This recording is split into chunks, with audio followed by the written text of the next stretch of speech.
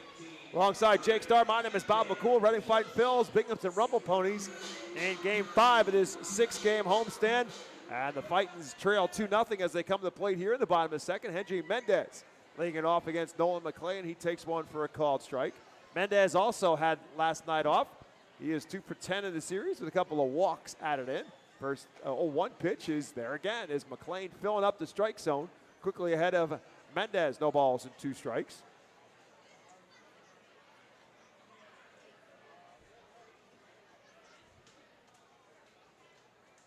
And Steerike 3. So he comes back, throws 3 straight pitches, and Mendez doesn't get the bat off his shoulders and headed back to the dugout. First strikeout for McClain will bring Robert Moore to the plate. Moore, switch hitter, going to bat left against McClain. 4 for 10 in the series, hitting at .348 on the season. And Moore will take the first pitch for a called strike as well. McClain, 6'2", 215 pounds. 23-year-old right-hander. Lines and delivers and misses his first pitch of the inning as he goes to 1-1 on Robert Moore. McClain went to Oklahoma State to play 2 sports for the Cowboys as well, as Moore beats this one foul down the first base line. Played football and baseball, obviously, at Oklahoma State. Played as a redshirt freshman quarterback at Oklahoma State in 2020 before finally deciding to focus only on baseball. As Moore hits it up the middle, and it's by McNeil and into center field, and Robert Moore has the Fightins' first hit. Yeah, good job by Robert Moore. Just stays with it, gets a fastball up, and just hits it hard right through the middle, out of the reach of Jeff McNeil. And Reading's got a leadoff base runner. Let's see if the Fightins maybe think about putting more emotion. I know they've struggled running against Francisco Alvarez this week, but Moore's a guy who stole about 20 bags last year. He only has 1 this season so far, so see if Al Patrique tries to not force the issue, but just try to get things in motion a little bit. He'll take his lead as Felix Reyes will bat, and Reyes takes the first pitch from McNeil for a called strike. Reyes 2 for 7 on the season. Just activated before this series began on the Phil's roster. Right-handed hitter. The 0-1 pitch. Way outside, ball 1. Reyes with a double and a home run in this series.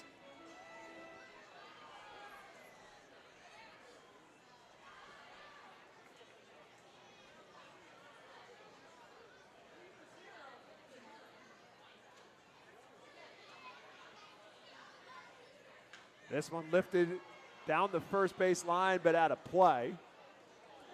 If there's anything we've learned the last couple of nights, Felix Reyes can hit the baseball very, very hard. Home run 2 nights ago, hit a double pretty much off that White Star sign in left center field. Hard last night.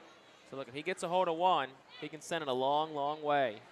And the outfield for Binghamton playing back as a result. A 1-2 count now to Reyes. McClain pitching for the stretch for the first time, delivers, and Reyes with a healthy cut fouls it straight back. He doesn't get cheated at the plate as well.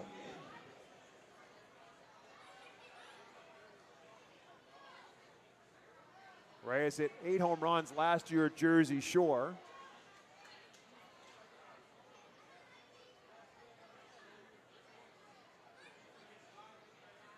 Swing and a miss. Steerike 3 is a snap throw down. Moore dives back in as Reyes goes down. So it's 2 strikeouts now in the inning for McClain.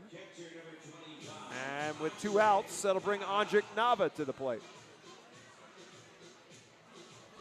Now with 2 outs, I wonder if they would think about sending Moore. You got Nava up. Nava's a guy, good bat on ball, good contact hitter. So see if maybe you get Moore to scoring position, see if Nava can drive one in. Nava's got 3 RBI so far this year. Switch hitter batting left. He swings at the first pitch, comes up empty. Nava 1 for 5 in the series and added a couple of walks as well. Did not play the last 2 nights with Jordan Disson getting the start behind the plate. Moore with his leadoff of first. No indication he's going to run so far. And the pitch to plate, and Nava swings through another curveball. And quickly ahead, no balls and 2 strikes now is McClain, as Nava doesn't look very comfortable in back-to-back curveballs.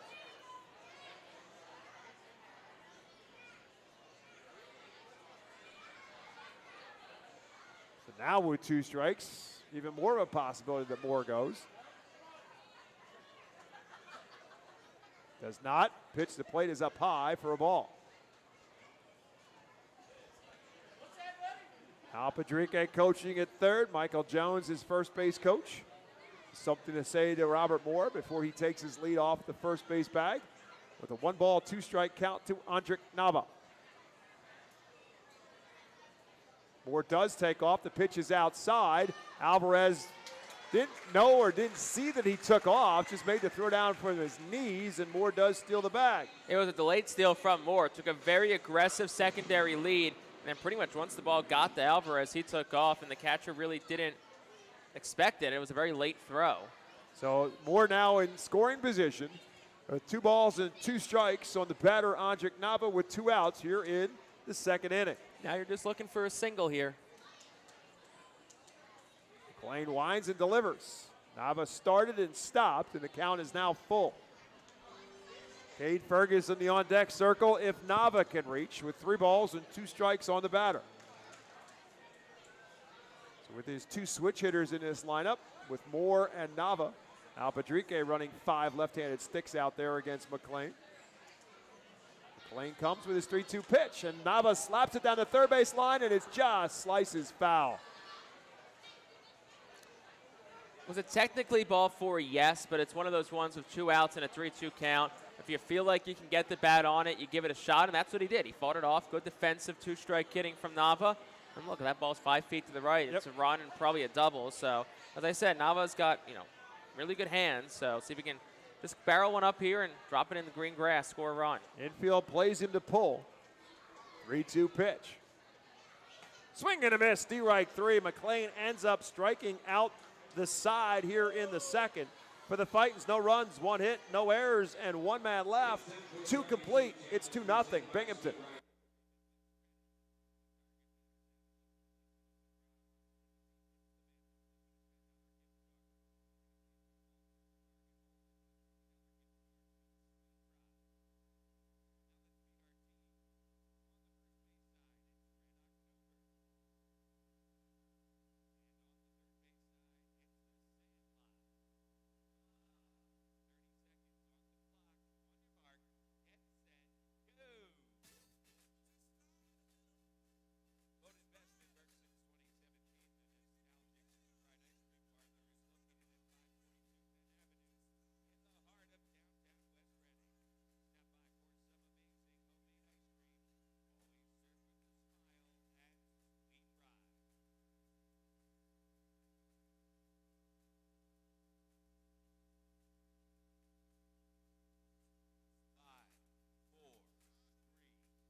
I want to thank our good friends at Pepsi for presenting the 2025 season here in Baseball Town.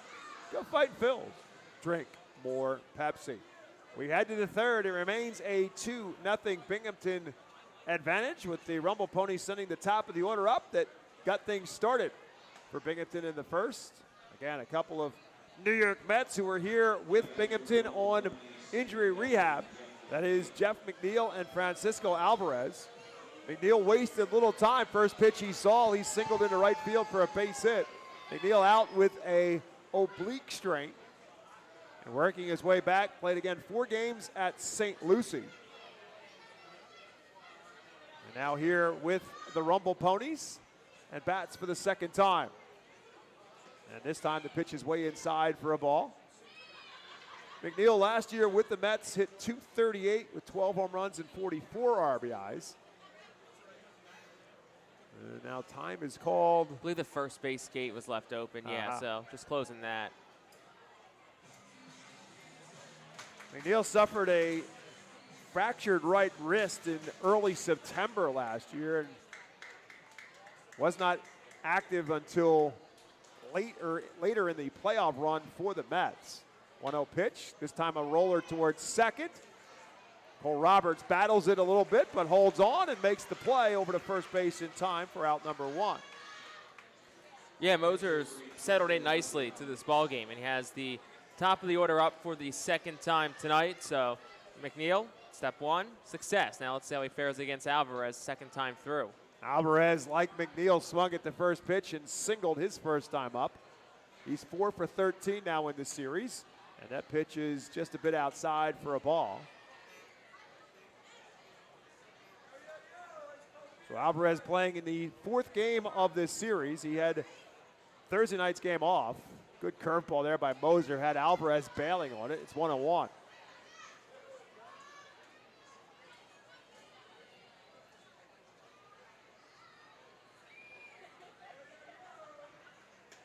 And right back inside with a fastball in the inner half of the plate. It's 2-1. Actually, that was a slider. I stand corrected from Gabe Moser. It's 2-1.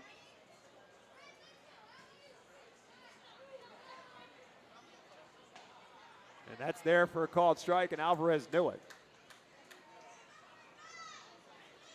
I think Alvarez may have thought he was going to come back with another slider. The ball did not break and caught the outside corners. Now it's 2 balls and 2 strikes. Beats this one down the third base line, but foul. Infield plays Alvarez, the right-handed hitter, to pull. The outfield actually kind of cheating a little bit the other way. Cade Fergus on the right field side of center. Andrew Mendez in left also cheating a bit off the line. That one's in the dirt. The count is now full at 3-2. Alvarez on the disabled list after breaking the hamate bone in his hand, his left hand, his catching hand. It's 3-2 pitch. Drives this one to straightaway center field. Fergus goes back, still going back to the track and makes the catch for out number 2. We've talked about it a lot. Cade Fergus is an excellent center fielder. He plays very, very good defense out there. Has a great arm. You know, I haven't seen him a ton in center this year, but he gets to start today. He makes a nice play. Not as easy as a fly ball as you would have expected. To the straightaway triangle in center field at the base of the Reders Event Center. Like Cade Fergus was getting some hard time from some of the boys in the bullpen. I don't know, somebody had something to say to him. It's Nick Morabito bats, and he drives this one to left field. Mendez back, looks up, and says goodbye. Nick Morabito swings at the first pitch he sees from Moser in his second at bat and drives this one out to left center field for a 3-0 Binghamton lead. Yeah, got a breaking pitch, bit north of the knees, probably about thigh high, and hit it well, 391 feet, 104 off the bat. First home run of the season for Morabito, his 3rd RBI of the year. And with that, Ryan Clifford now will bat. Clifford had an RBI single back in that first inning. So 3-0 now, Binghamton on top. And Moser's first pitch to Clifford is over for a called strike. Last season in his 26 starts in El Paso, Gabe Moser gave up 15 home runs. 0-1 pitch from him. That one is a bit off the plate to make it 1 ball and 1 strike.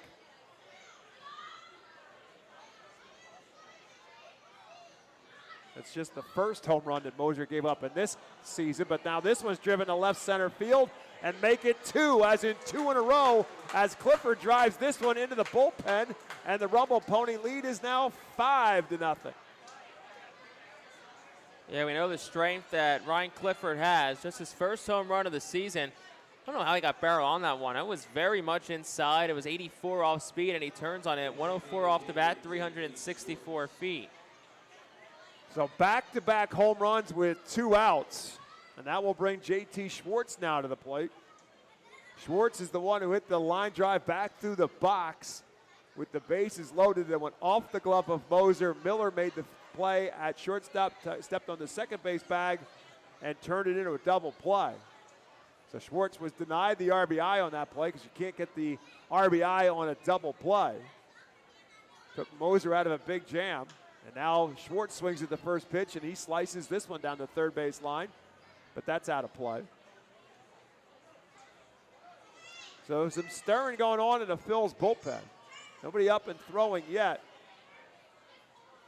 but it has not been a good start for Moser. 45 pitches right now with 2 outs here in the third. Big swing, no contact from Schwartz. He's behind, no balls and 2 strikes. Schwartz, 6'3", 215-pounder. Played his college baseball at UCLA, selected by the Mets in the 4th round, now 25 years of age. Had a great season with Binghamton last year. Didn't have quite as much success with Syracuse. Was, I think, supposed to start this season with Syracuse, but the injury changed that dynamic, and now here he is with Binghamton. 0-2 pitch to him. Started and stopped, but he went around, and that's strike 3. So Moser gets the 3rd out on the strikeout to Schwartz. And that ends the inning here in the 3rd, but Binghamton with more damage. 2 runs on 2 hits, the back-to-back home runs.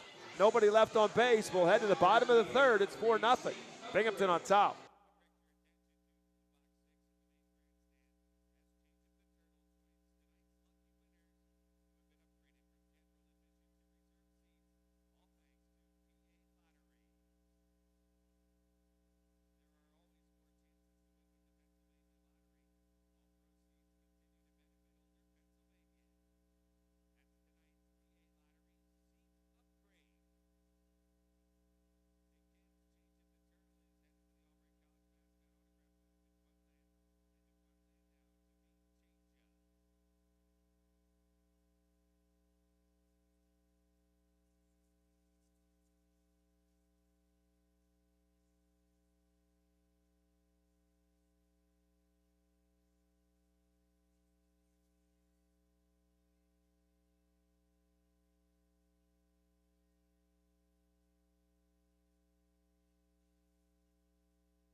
Bottom of the 3rd inning is brought to you by Swartz Culleton PC. You can expect reliable and experienced attorneys who are committed to getting you justice after a serious personal injury. Call Swartz Culleton today at 1-800-JUSTICE.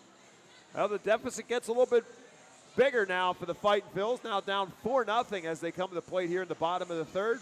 Cade Fergus, Cole Roberts, and Trent Farquhar, 8, 9, and 1 in the Fightin' Phils lineup. Will bat against Nolan McLean.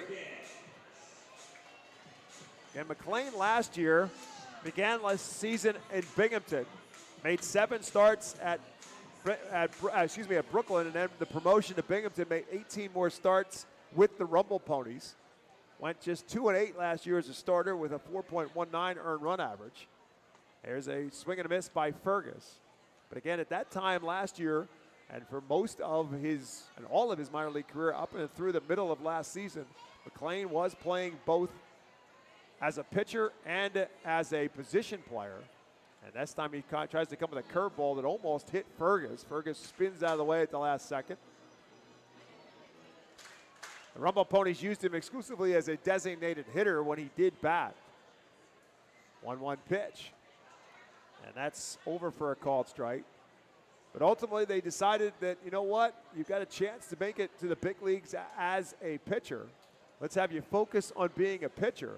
And he's off to a great start here in 2025 as a starter.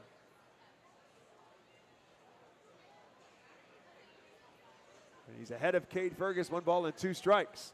And a swing and in and out of the glove of Alvarez. He'll pick it up, throw down to first, and Fergus is a strikeout victim.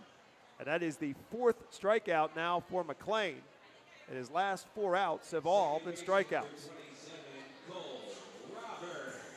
And bring Cole Roberts to the plate. Roberts made his Fightin' Phils debut last night after being activated a couple of days ago. Signed by the Phillies in the offseason after spending his first couple of seasons with the Arizona Diamondbacks organization. Went undrafted out of Loyola Marymount 2023. The first pitch to Cole Roberts is a ball. 1-0 pitch from McLean. Broken bat, slow roller towards second. McNeil will take care of it. Throw them over to first in time. And Cole Roberts is down for 2 outs here in the inning. Saw a lot of broken bats the first weekend here. Not as many this week. I think probably the weather warming up has helped too.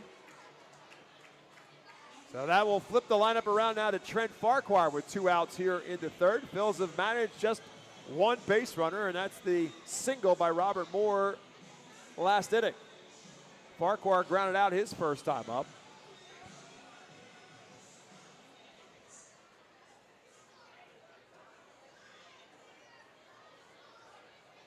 First pitch from McLean, in and out of the glove of Alvarez. And ball one.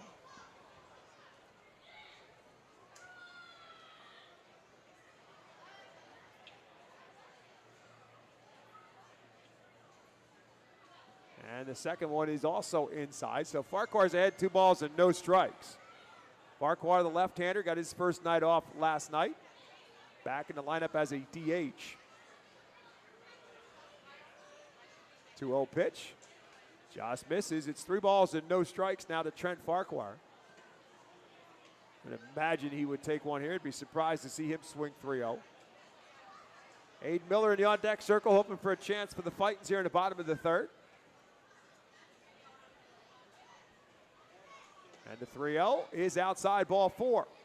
So the first walk given up by McLean is a 2-out base runner for the Phils here in the third. Aiden Miller will get a chance. Feels like it's been a while since Trent Farquhar has drawn a walk. I think it's been 2 games, but regardless, he picks up his 14th walk of the season, which reclaims first place in the Eastern League. Entered today tied for first in that category at 13. He takes his lead off at first, a good-sized lead as Miller bats. And the first pitch to him is outside for a ball. Miller grounded out to second his first time up. So McLean pitching from the stretch now with a real good lead for Farquhar at first. And Miller with a healthy cut fouls it out of play. It's 1-1.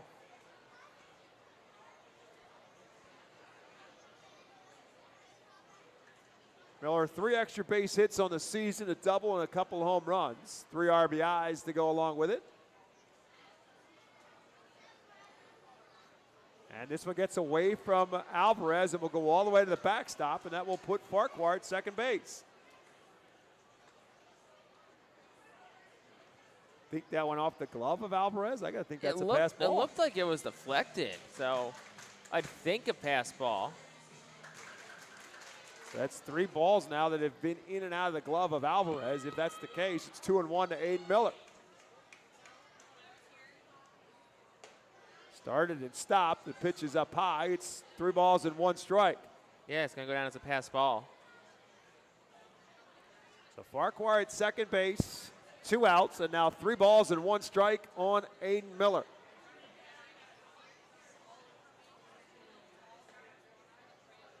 That's ball 4. Just a bit up and in, and Miller takes it for a ball 4. So he now is a base runner, 2 on and 2 out for Leandro Pineda. Well, Pineda's got lots of power. Haven't seen it since the scrimmage on April the 1st against Jersey Shore, but I mean, right now would be a great time to see some of that.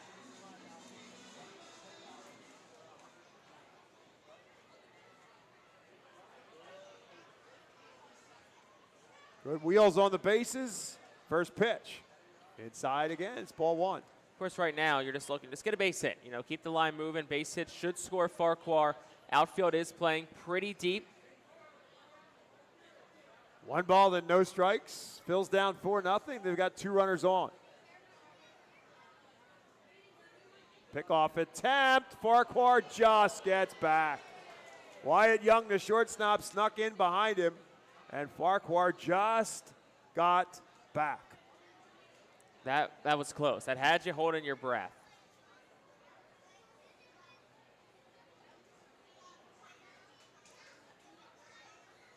So McLean back from the stretch. Young again behind him. Comes to the pitch, comes to the plate, up high. It's 2-0. All of a sudden, some control issues here for Nolan McLean. And if you're Leandro Pineda, got to be patient. Know your pitch, know your spot. And unless it's there, you're keeping the bat on your shoulder. 2 balls, no strikes. And it's way outside again. It's 3-0. Looked right at Al Padrique. He gave the universal take sign as the finger sticking out, basically saying, nope, you're keeping the bat on your shoulder here. No. 3 balls and no strikes to Pineda.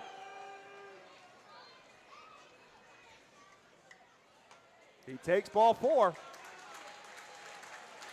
So the bases are now loaded all on walks for Hendry Mendez. And this will bring Dan McKinney, the pitching coach for the Rumble Ponies, to the mound. Yeah. McLean was cruising until he wasn't. And we talked earlier in the week how Reading did such a good job every time that Binghamton kind of gave them an opportunity. Hits, errors, whatever, that they took advantage of it. Last couple of nights, not so much. Here's an opportunity to kind of flip that script. They got to go guy at the plate to do it. That's Hendry Mendez. Mendez, not a guy who flashed a lot of power last year, but he puts the ball in play a lot. And look, all you're looking for here is a base hit.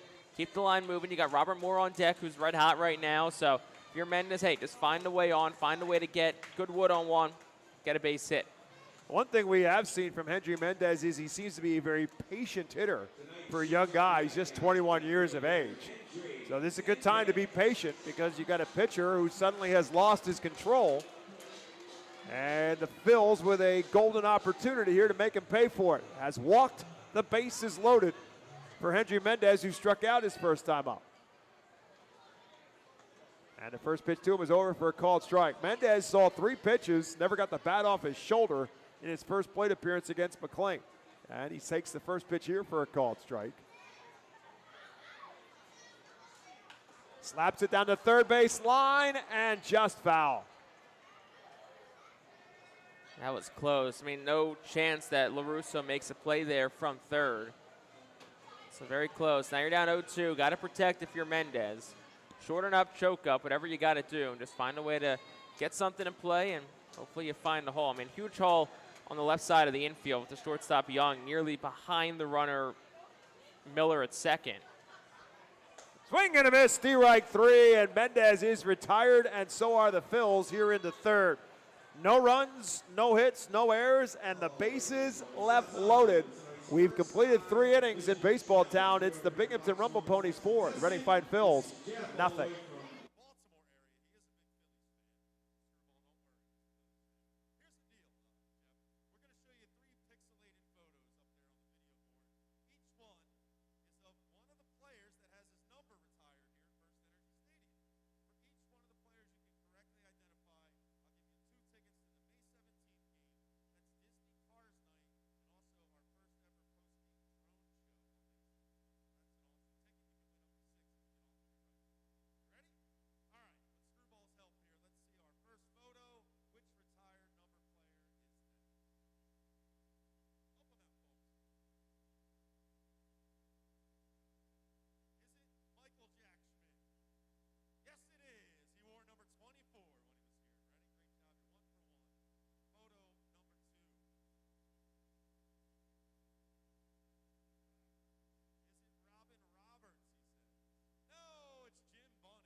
We head to the top half of the 4th inning. Gabe Moser out there still yet for the Fightin Phils, and taking over play-by-play, my broadcast partner, Jake Starr. Well, thank you very much, Bob. It's a 4-0 lead for the Rumble Ponies in this top half of the 4th inning.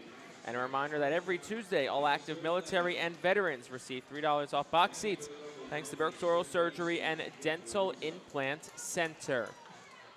So, Gabe Moser back out there. He's got 6, 7, 8 of the Rumble Ponies lineup due up. It'll start with Nick LaRusso, who will dig in from the right side, and he's 0 for 1 in tonight's ball game. Time caught again, and it looks like that first base gate is open again. What's going on down there? Now there was a baseball that got stuck. It looks like Gene Cabrera was down there and flipped it back. So here's Nick LaRusso, first one home, and he takes it for a ball. It's 1-0. LaRusso, a ground ball to short, his first time up back in the first, was the final batter of that inning. 1-0, swung on and a ground ball foul towards the Binghamton dugout on the left side. LaRusso on a 7-game hitting streak, 348 over that streak. He's 4 for 11 so far this week. Pitch to him, swung on, ground ball, tap foul again to the left side. And the count goes 1-2.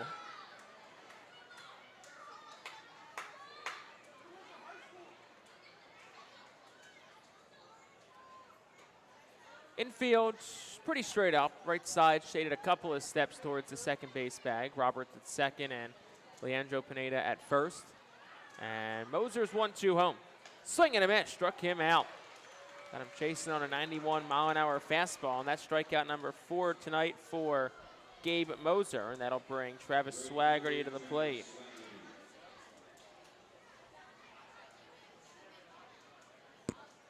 Swaggerty digs in from the left side. He's 0 for 1 tonight. Struck out looking to lead off the top half of the second inning. And Moser's delivery home is just down and in with a slider. It's 1-0. Swaggerty, a veteran, 27 years old. Played independent ball a season ago. 1-0. Swing and a miss. It's 1-1.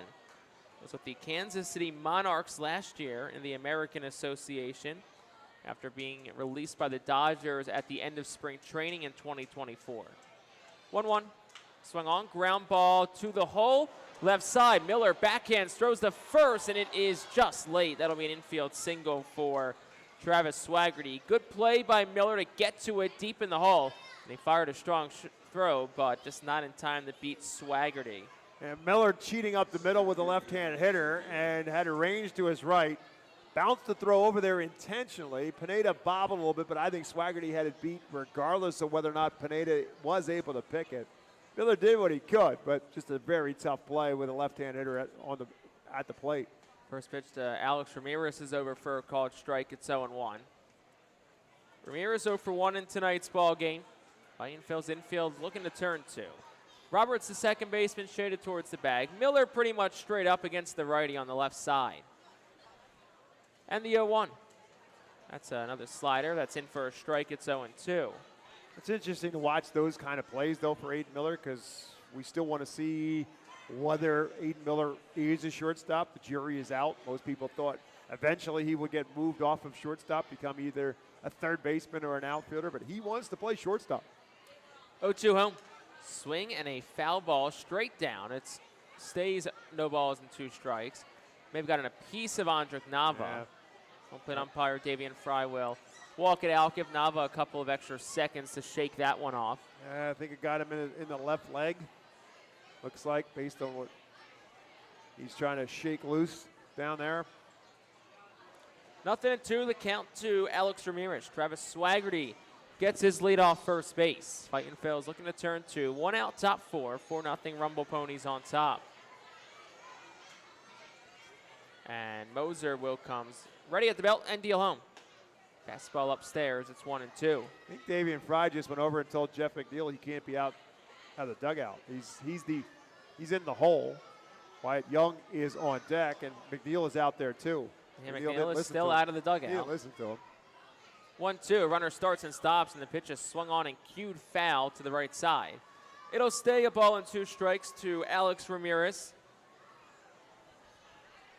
After a strikeout in the second, he's 2 for 15 this week, 6 strikeouts.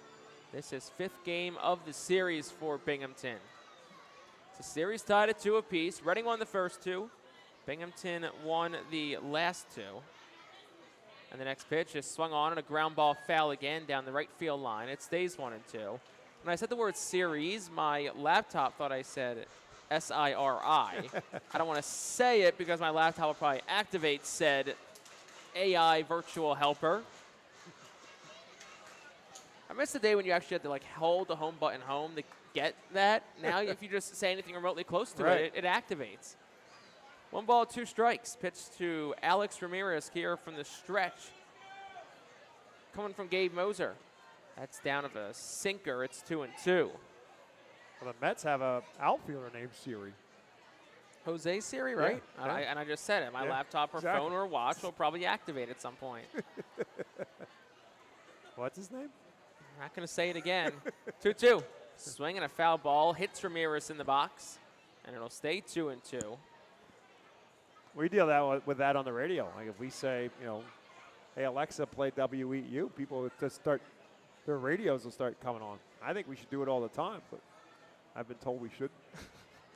2-2 the count to Ramirez. Runner goes. Pitch, swing and a miss. Strike 3. Throw to second is on a hop. Not in time. Roberts couldn't get the tag down on Swaggerty in time. But it is a strikeout for Moser. That's number 5. It's stolen base number 1 for Swaggerty. And with 2 outs, that'll bring Wyatt Young to the plate. I think it was just a good tag, a good slide by Swaggerty to avoid the tag as Roberts came with a sweep tag. I think he just missed him as Swaggerty went to the outfield side of second base bag. He was able to avoid the tag. So Wyatt Young from the left side. His pitch swung on, ground ball, and it'll go through the hole, right side, base hit. Rounding third, Swaggerty. Reyes bobbles it in right. So scoring is Swaggerty. Up to second goes Young. So it's going to be an RBI likely single for Wyatt Young. And then he will advance to second on what will be the first error of the season for Felix Reyes. And that'll make it a 5-0 ball game and bring Jeff McNeil to the plate. Yeah, it was a perfect spot off the bat of Wyatt Young, and just a moment of indecision. Pineda playing first base for the first time this season, and Cole Roberts. Pineda was hesitant as to whether or not to go get it, and Roberts couldn't get there, but this is a momentary freeze. The ball wasn't hit well, but in a perfect spot to get through, and then Reyes only complicated the matter by bobbling it in the outfield. Pitch home is inside for a ball. It's 1-0. That was the 7th hit of the night for the Rumble Ponies in this top half of the 4th inning. 5-0, Binghamton's on top. Moser ready, fires home. Swing and a miss. It's 1-1 to Jeff McNeil. McNeil is 1 for 2 in his first game with Binghamton. 33-year-old spent 4 games with Single A St. Lucie earlier before coming up to Binghamton.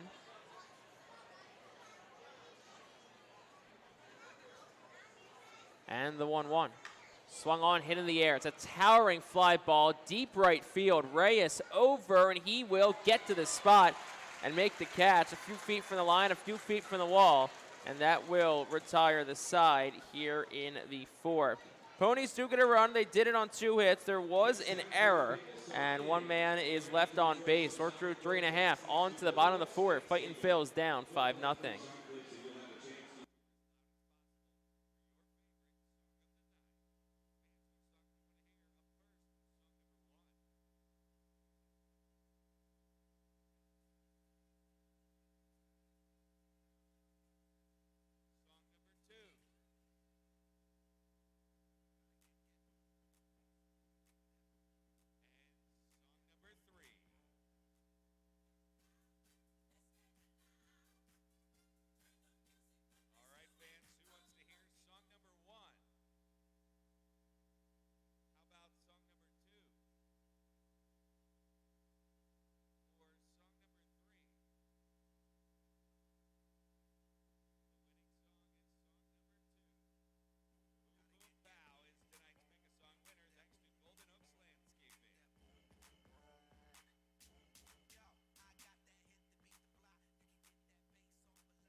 Bottom half of the 4th inning. Rumble Ponies on top of the Fightin' Phils. It's 5-0.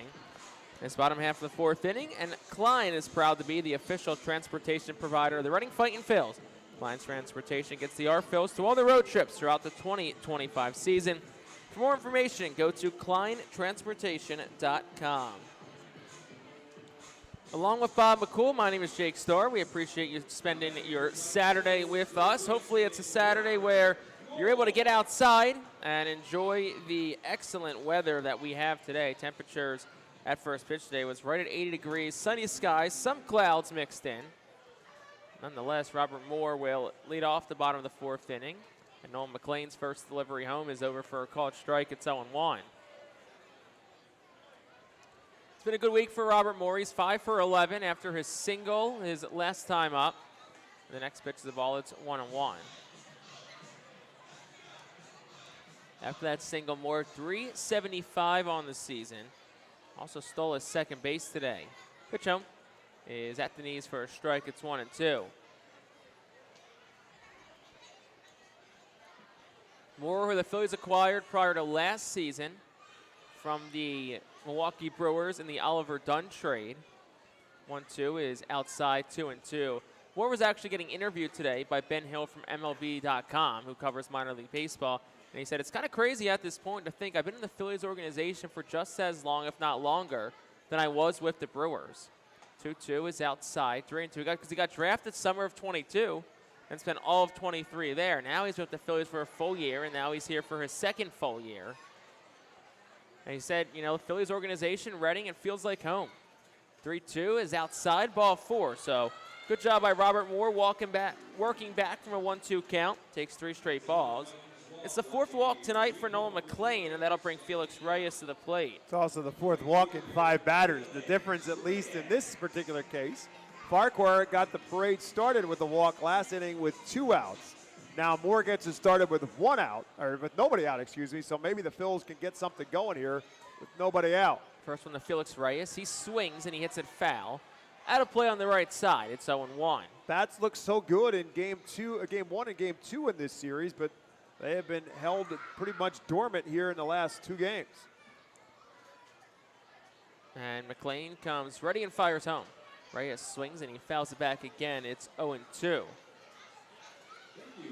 Exception of 2 solo home runs on Thursday night, and then the 2-run home run from Cade Ferguson in the 9th inning last night. Been a big chunk of the offense for Reading over the course of the last 2 nights. See if they can put together a good inning here in the 4th. Start to chip into this 5-0 deficit. And time is called by Reyes as McLean took a little while to come set.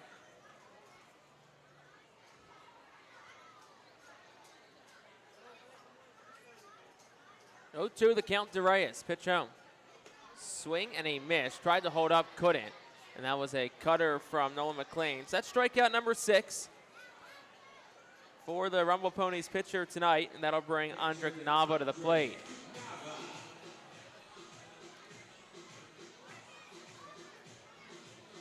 The last 11 batters for Nolan McLean, with the exception of 10 of the last 11, it's either been a walk or a strikeout.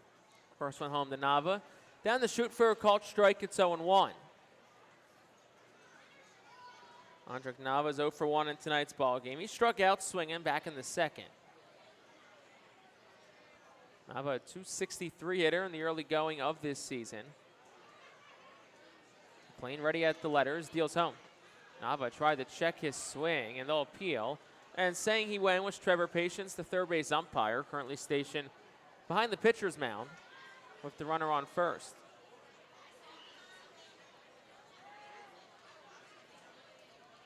So quick 0-2 hole for Andrick Nava. Moore leads off first, pitch home. Nava swings and laces one foul.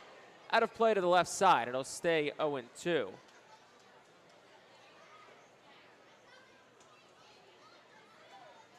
Nava got down 0-2 his first at bat, and then battled McLean for a little while before he ended up going down on strikes. So it remains no balls and 2 strikes to Andrick Nava. McLean will deal home. That's up for a ball. Alvarez thought about a snap throw. Doesn't throw it. Moore races back to the first base bag.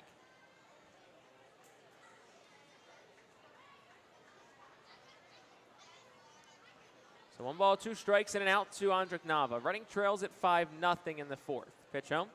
Nava swings and a tapper towards the middle. Charging is McNeil. He fields it, throws the first after touching the second base bag. That throw takes the first baseman Clifford off the bag. So Moore's out at second. It's a 4 unassisted fielder's choice. Nava's aboard, and that'll bring Cade Fergus to the plate.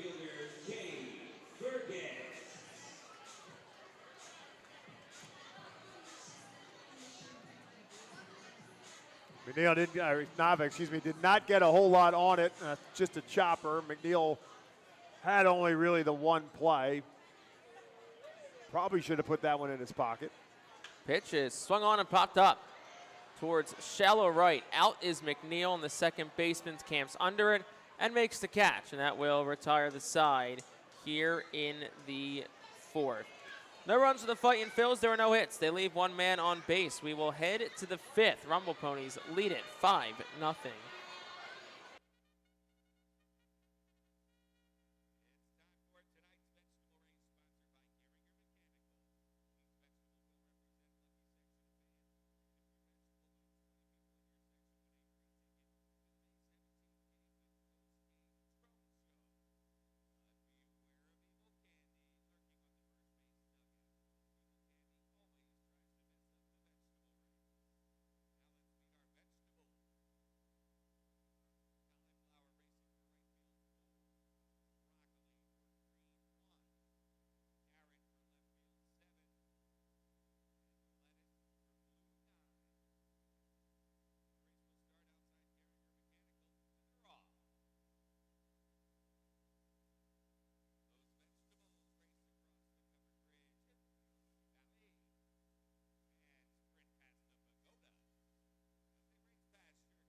Top half of the 5th inning as the vegetable race continues on, and Carrot's got a lead. Lettuce, though, cuts to the inside. It's going to be a neck-and-neck finish. I have no idea who won. Carrot and Lettuce were neck and neck, and according to James, our PA announcer, Lettuce has won the race, and that's his 3rd win of the season. So 5-0 Binghamton on top of Reading. And this inning we'll take a look at our Fightin' Phil's alumni report, and it was a strong night last night in Lehigh Valley for a few former Fightin' Phils. Our alumni reports presented by Deer Country Farm and Lawn. Justin Crawford and Otto Kemp double. Kemp hit his 6th home run of the season for the Iron Pigs as well. First pitch to Francisco Alvarez is a strike 0-1 from Gabe Moser, who's back out for inning number 5 of work. That was pitch number 68 from him. And the 0-1 is taken for a ball 1-1. Did you see that Kemp's been playing a little bit of left field now too? No, is that right? Yeah. Interesting. Never had played in his professional career until now. 1-1. Alvarez takes it down and away. It's 2-1.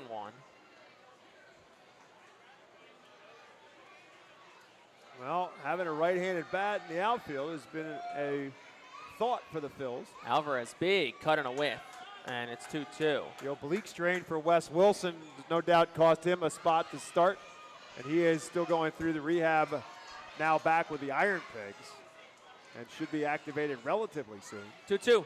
Swing and a miss. Struck him out. Well, he made Alvarez look silly on that at bat. Really good job there by Moser. Very defensive swing for Alvarez. Yeah, 6 strikeouts tonight for Gabe Moser. Control-wise, Moser's been good tonight. Just 1 walk, 6 strikeouts. Just a few times he unfortunately has been hit hard, but he's continued to battle. And here's Nick Morabito. First pitch is over for a strike. It's 0-1. Moser, who's from Allentown, played his college baseball at Shippensburg. 0-1 home is at the knees. It's 0-2. Signed with the Phillies this offseason as a free agent after spending the first 6 years of his career in the Padres organization, where he was a 27th round pick in 2018 out of Shippensburg. 0-2. That's up. It's 1-2. Spent all last year of AAA El Paso in San Diego's system. Led all Padres minor leaguers in innings pitched and was tied for the lead in starts and ranked 7th in strikeouts. And the 1-2 is a bit outside, rolls to the backstop. It's 2-2. By the way, Jake, I forgot to tell you that there was a spirited discussion earlier this week at WEU about having a WEU vegetable race one night. 2-2 is fouled back. When you say that, do you mean like all the people that are on the air? 4 WEU people. Are you going to do it? I said I thought it would be a spectacular idea. 2-2. Swinging a ground ball hit towards third. Moore cutting in front of the shortstop spot. Fields it and throws the first in time. That's out number 2 for Ryan Clifford. And I would pinch hit for James to do the play-by-play of said race. So you'll go do the play-by-play. I'll do the play-by-play of the race while 4 WE viewers make fools of themselves. So who are the 4 making fools of them? know. I mean, number 1's Mike Keller. There's no doubt about that. Correct. Sean Tansky is 2. You put That in we know. Jeff Nolan? Bill Saunders? I'm sure he will. I'm sure those 2 will pass. First pitch is swung on and fouled back our direction, but once again over our head. So I thought it was a spectacular idea. But I need 2 more. Well, that's their problem, not But- mine. I know my role. Yeah, but why don't you run then? If we can't fill 4, they'll find 4. you work We'll for get them. 4. Next pitch is at the knees for a strike. It's 0-2. Well, you got 2 for sure. Keller and Sure. Sean Tansky. Correct. John Treese. He could be He's, one. he's young. He's young. Got young legs. 0-2. Upstairs 1 and 2. So there's 3. Correct. So we'll see. We'll get 4 for sure. Matt Knob. I just know what Matt Knob is a potential 1. He's got young legs too. Maggie May Crawl, I think, should be in it. 1-2 is up. 2-2. She too is young. Could be a candidate. You never know. She could win it. As long as Keller's in it. Oh, he's in it. 2 balls, 2 strikes, 2 outs. Pitch home. Swing and a miss. Struck him out. 7th strikeout for Gabe Moser. That will retire the side in the top half of the 5th inning. Rumble Ponies down in order. Moser looking sharp in the 5th. Go to the home half of the frame. Fightin' Phil's down 5-0.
This inning is presented by Cornwall Manor, a unique and charming community nestled on a 190-acre wooded campus with many walking trails, including the Lebanon County Rail Trail. So 5-0 Rumble Ponies on top in this home half of the fifth. The 9-1-2 due up for the Fightin Phils against Nolan McLean, who's been sharp tonight. 63 pitches for him through 4. And Cole Roberts, the second baseman, will lead things off for Reading in this frame. Cole Roberts will dig on in from the right side. Reading does have bullpen action. Chuck King is up and throwing in the bullpen. First one to Cole Roberts. Swinging a ground ball hit towards short. Wyatt Young, couple of steps in, gobbles it up and fires the first in time. That's out number 1. And that'll bring Trent Farquhar to the plate. Reading does have bullpen action, as I just said. Trent Farquhar steps in. Chuck King is the one throwing. It's not going to go down as a good outing for Gabe Moser because he gave up 5 runs, but in the end, he really did battle to get himself through 5 innings because for a while, it didn't look like that was a possibility. First pitch to Farquhar outside. It's 1-0. Moser is a workhorse. He's someone who's going to go out there. He's going to give you a lot of innings, and that's kind of what you want from him. And he battled today, and you got to give him a lot of credit for that. It's 2-0 as that one kind of bounced in and out of the mid of Alvarez, but it never hit the ground.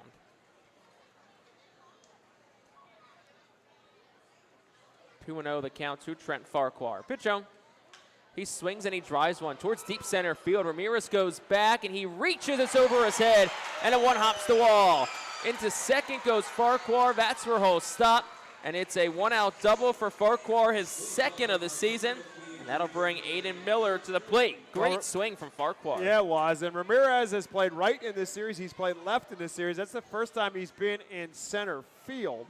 And he did not play it exceptionally well. He kind of kept trying to backpedal his whole way there instead of turning the back to home plate and getting back there and go to get it. So Farquhar hit it well and hustling from the get-go. Had thoughts about going to third, but you're down by 5 runs. You do not want to make that mistake. So to bring Aiden Miller up for the Fightin Phils. 1 out, bottom 5. Pitch home. Miller swings in a ground ball to short. Young, a couple of steps up, fields it, throws the first in time. So a couple of ground balls to Wyatt Young for the 2 outs in this inning. And that'll bring Leandro Pineda to the plate for Reading. Well, again, we said it before, say it again. When the Fightins won Game 1 and Game 2 in this series, they hit very, very well with men on base and men in scoring position. They have not done that in the last couple. So 2 outs for Pineda. First pitch home. He swings and he hits it high towards left, but foul. It's 0-1. Really have got to get him on track. We know the bat is there. It was a limited supply last year before the injury, but the bat is definitely there for Pineda. McLean checks on Trent Farquhar, fires home, and Pineda swings and he hits it hard, but foul. Down the left field line, it's 0-2.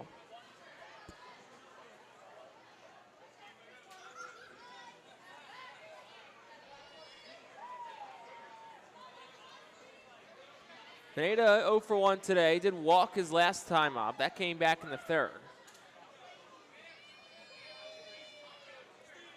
McLean check-in, but it's a balk on him. So Farquhar will advance to third. That's at least 3, if not 4 balks now on Binghamton pitchers in the last couple of games. First balk of the season for Nolan McLean.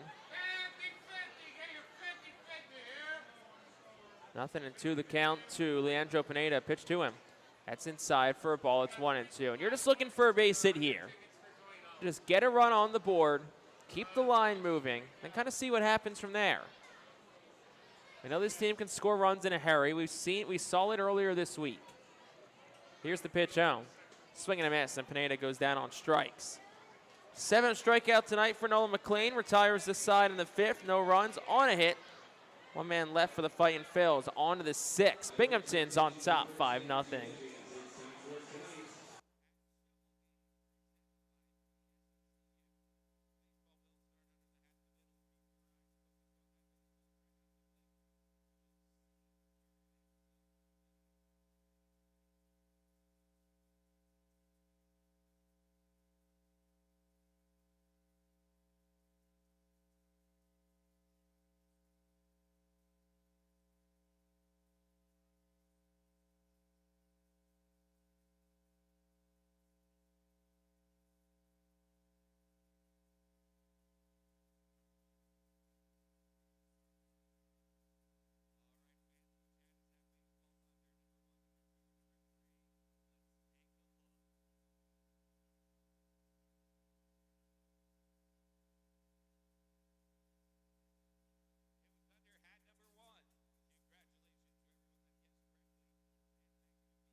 On to the top half of the 6th inning, and established in 1928, the Manor Golf Club is one of the oldest public courses in eastern Pennsylvania, located between Philadelphia, Lancaster, and Allentown in Sinking Spring. It offers a true test of golf on a championship-style course. Visit themanorgolfclub.com for more information. So new pitcher is in for Reading in this top half of the 6th inning. That's Chuck King. King making his 3rd appearance for the Fightins. He did make 1 start. This is obviously his 2nd appearance out of the bullpen. 1-0 with a 6.43 earned run average in 7 innings. He's given up 7 hits, 5 runs, all of them earned, struck out 8 and walked 2. So JT Short's the first batter he gets. Short's 0 for 2 in tonight's ball game. Digs in from the left side. And you got to think the hope here is King gets you pretty much almost the rest of the way. That's the hope. And the first pitch home is over for a strike. It's 0-1. Went 4 innings in his start 2 weeks ago this upcoming Tuesday at Somerset. And they went 3 innings in relief on Sunday against the Patriots. Got the win in that ball game. 0-1 is swung on and missed. It's 0-2. Bit of an indecisive swing from Schwartz on that change up at 86 from King. Looks like the Rumble Ponies do have some light action in their pen as well.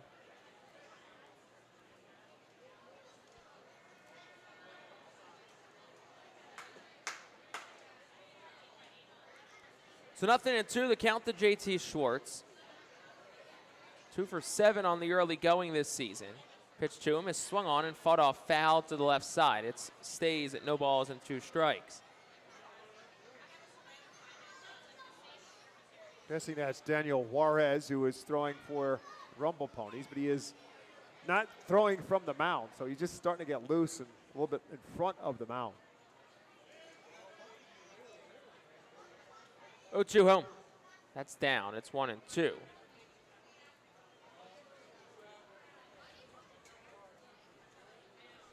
King's 3 innings last time out were the longest relief outing, the 3 innings of his professional career. Previous high was 2.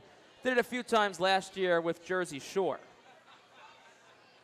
1-2 is down and in with a changeup. It's 2-2. A great crowd today on what's been a beautiful day here in Berks County. Sunny skies, temperatures in the 80s. 2-2. Outside, it's 3-2. After the beginning of a week, that was very cold. Yeah, I can't get much of a difference in weather from the start of the series to the end of the series. Not complaining, because it's a whole lot better now than it was Tuesday and Wednesday. Wind is blowing straight out to center field. 3-2 home. Swung on, ground ball through the hole, left side, base hit. JT Schwartz fought back from down 0-2 and works himself a leadoff single, and that'll bring Nick LaRusso to the plate. Third baseman, Nick LaRusso.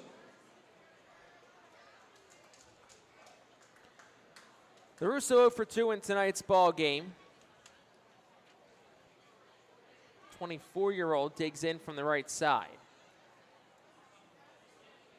Schwartz gets the lead. Reading will look to turn 2 if the infield's set up that way. Pitch home. That's a strike. It's 0-1.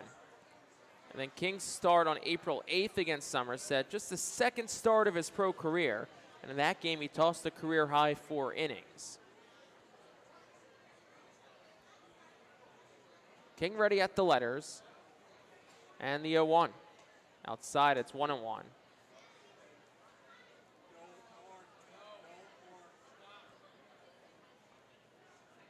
Pineda holds the runner at first and JT Schwartz. Roberts is back and over towards the second base bag. Miller is normal positioning but in a couple of steps. Morse pretty straight up at third. 1-1 is swung on and missed. It's 1-2. Outfield, the corners are pretty straight up. Ferguson centers a couple steps towards the left center field gap. And it's a 1-ball, 2-strike count to Nick LaRusso. Struck out his last time up. And the 1-2 is a changeup that misses 2-2. King's been very heavy on the changeup to start this outing. 11 pitches so far through this inning.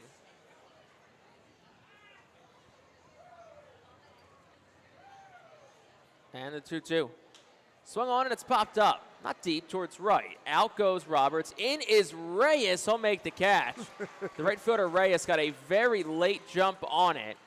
on a ball that was a towering fly ball but wasn't deep. But good closing speed from Reyes, and he makes the catch for out number 1. Yeah, Reyes had a little bit, looks like he struggled a little bit in right field. He did not pick that up, but he started back on the ball. Had clearly misjudged it, and then once he realized it wasn't very deep, he needed to go on a full-blown wind sprint straight in to go get it. He did close and get it. So here's Travis Swaggerty, lefty hitter. He squares the bunt, pulls back, pitches over for a strike. It's 0-1. Swaggerty 1 for 2 in today's game. He singled and scored a run, also stole a base his last time up in the 4th. JT Schwartz gets the lead off first. Redding still looking to turn 2. Pitch home is swung on and fouled straight back. It's 0-2.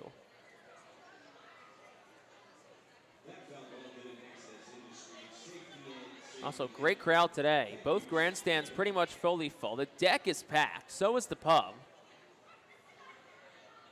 And the main grandstand's probably about 85% full.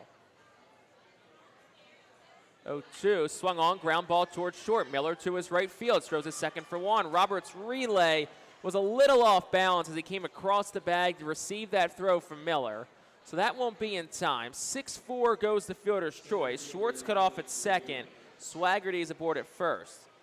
Yeah, Miller did what he was supposed to do. Just the continuity between Miller and Roberts just was not quite right. Now, this is only the second game they've played together.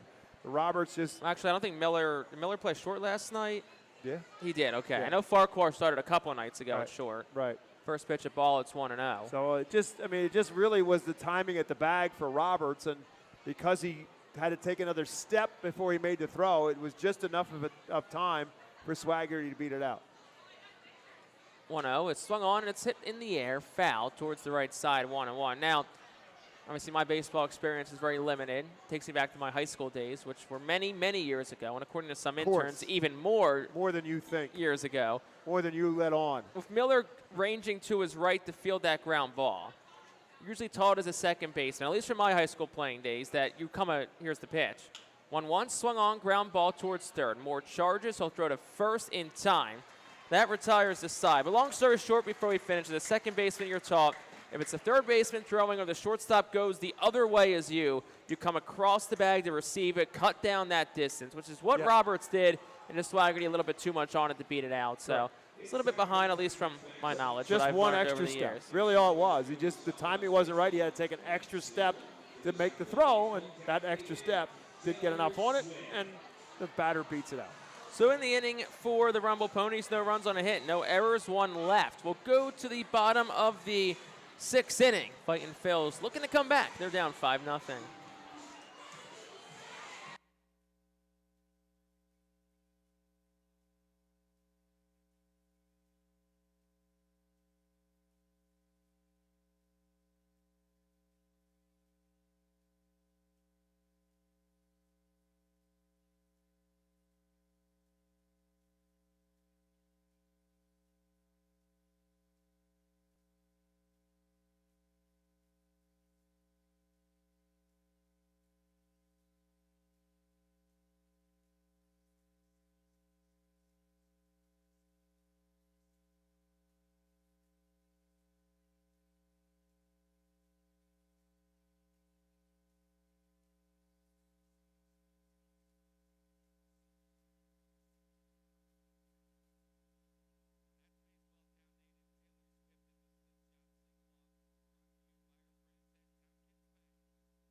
This day in Baseball Town history is presented by Body Zone Sports and Wellness, the official workout facility of the R Phils. April 19th, 2015, at Reading, Zach Eflin holds Richmond scoreless over 8 innings to improve to 2-0 and extend his streak to 14 innings without allowing a run. He allows just 3 hits and a walk while striking out 5 in the 6-0 victory. Howard Martinez goes 3 for 3 with his first home run and drives in 3 for Reading. First pitch of the inning, the Hendry Mendez is taken for a strike 0-1 from Nolan McLean. In this bottom of the 6th inning, and it's a 5-0 Binghamton lead. Mendez in from the left side. 0 for 2 today, couple of strikeouts. Pitch home is swung on and it's rolled over towards first. McLean can't field it, but a good job by Clifford right behind him. Fields it, glove flips it. to McLean, who got over to the bag in time. So 3-1 goes the put out for out number 1.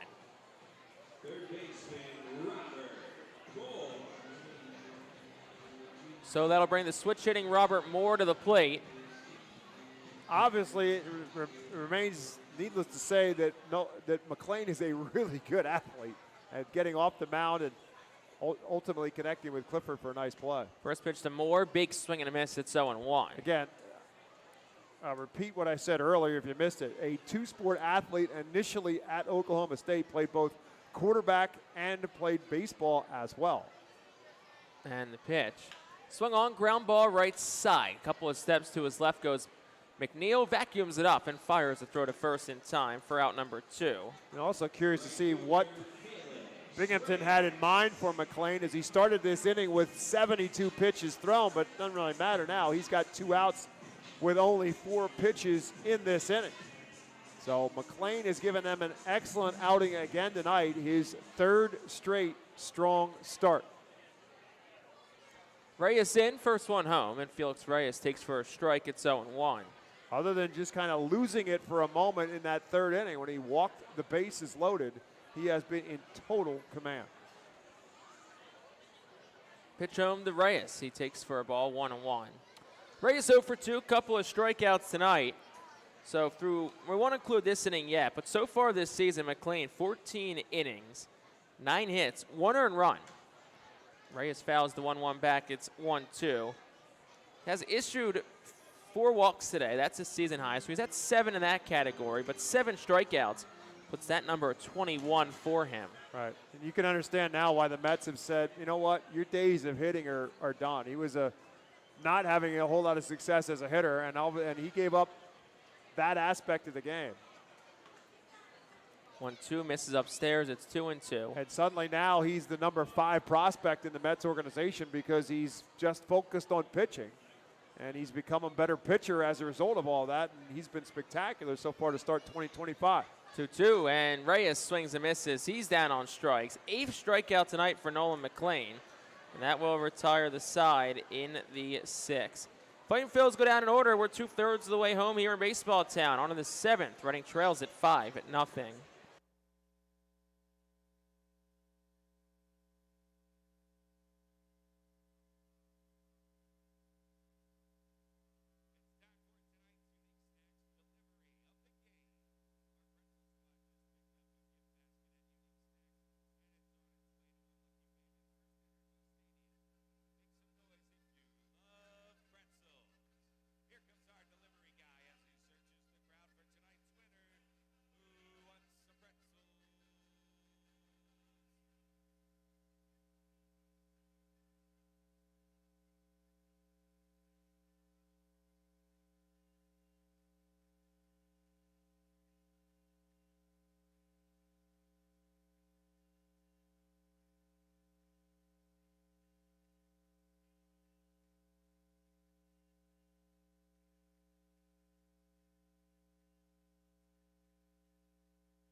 We go to the top half of the 7th inning. It's presented by White Star Travel, the official group sponsor of the Reading Fightin' Phils. Visit whitestartours.com for more.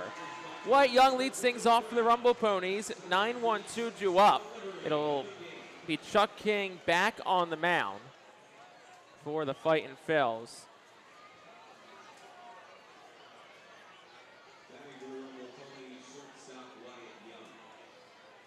So Wyatt Young will dig in against King. And the first pitch home is at the knees for a called strike. It's 0-1.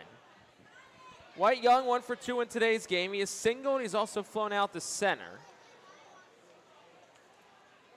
He's in from the left side, against the righty Chuck King. 0-1 home, swung on and it's fouled off the netting on the left side. It's 0-2.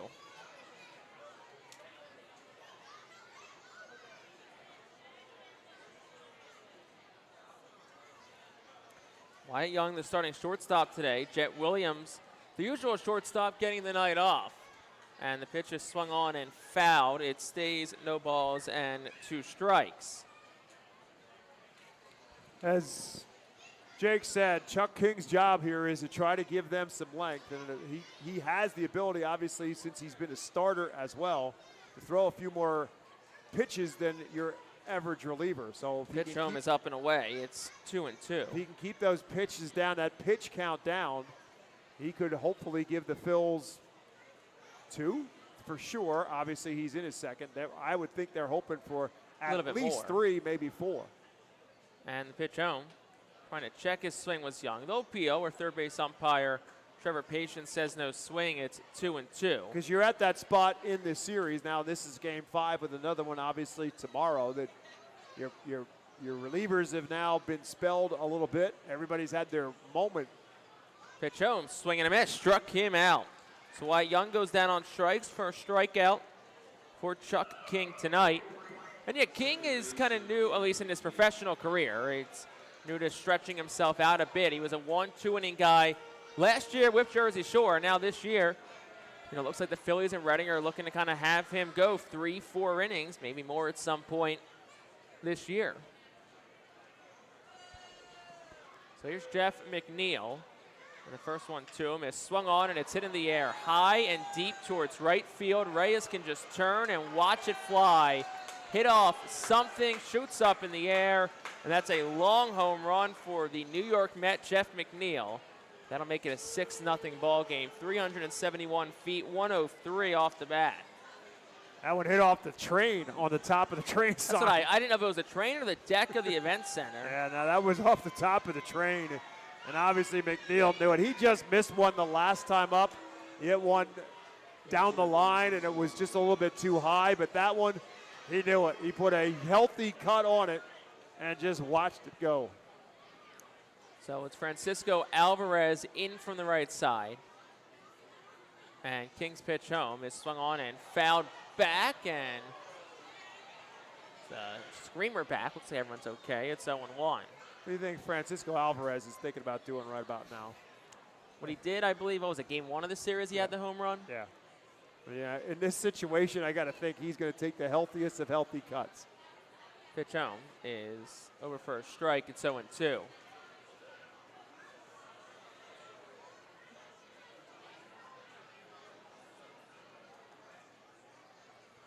Alvarez 1 for 3 today, singled and scored in the first. Pitch home is swung on and tapped foul. It stays 0-2. He's been a little bit uncomfortable in his last 2, including this one and the last at bat. He just hasn't really taken really good swings. It looks like he's either just not picking the ball up or having trouble picking up spin.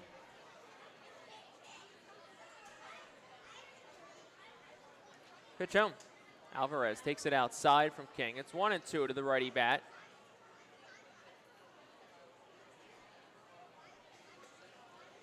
Alvarez 267, a home run over his rehab stay with Binghamton. 1-2, swung on, tap foul. It'll stay a ball and 2 strikes.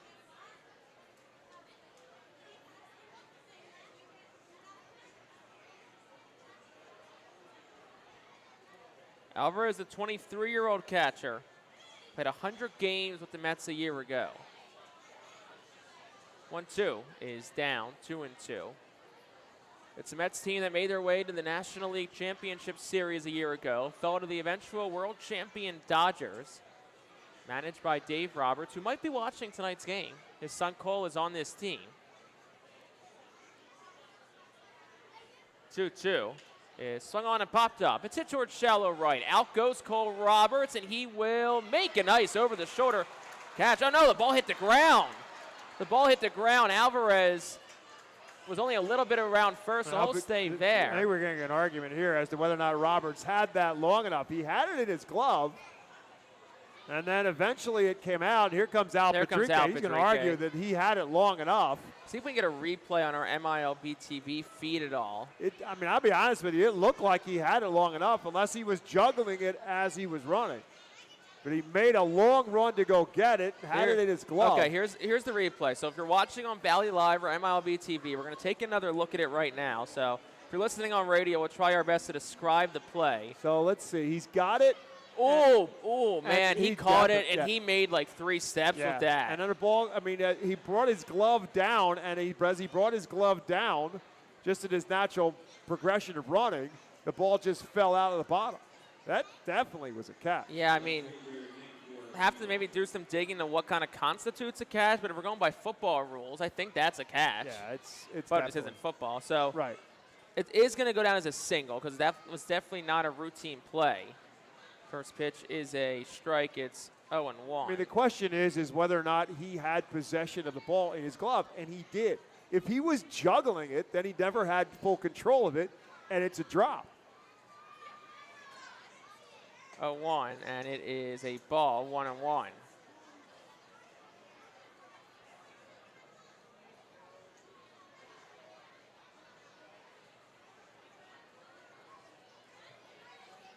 Next pitch is down. It's 2 balls and 1 strike.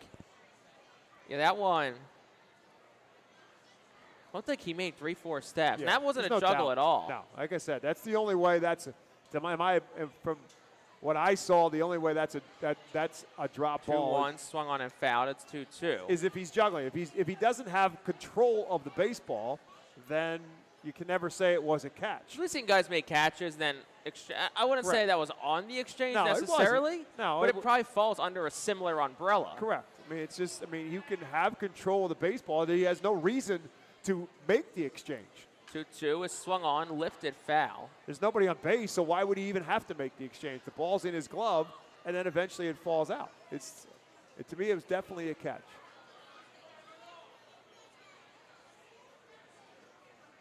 One for 2 today is Nick Morabito, the batter. 2-2 the count and an out. Pitch home is down, 3 balls and 2 strikes. And I'm sure that was the argument that Al Padrique made, which is, why wasn't it a catch? And the umpire probably said, in my opinion, he didn't have it long enough. Well, what are you going to do? There's nothing you can do to change his mind other than tell him, I disagree. Yeah, I think at the end of the day, it's just discretionary. Right. Exactly. 3-2, swung on, fouled straight back. Now, would that be a reviewable play at the big league level? That's a good question. I would think it is, but I don't know the answer to that. 'Cause that would be a tough one. You go to replay it, and then you got to decide what Right. constitutes as a catch. 3-2, swing and a miss. Made Morabito look uncomfortable. Second strikeout of the inning and of the night for Chuck King. And that'll bring Ryan Clifford to the plate. Because that's the thing. At some point, you got to decide if it's a catch or not. If a guy Right. catches, makes 8 steps, and drops it, For sure. I you mean, got to it's- draw a line at some no, point. And I'm it's- sure maybe in the rule book there is a rule that says a certain amount of steps or you make a move. Next pitch is swung on and it's popped up. Foul territory, third base side out of play.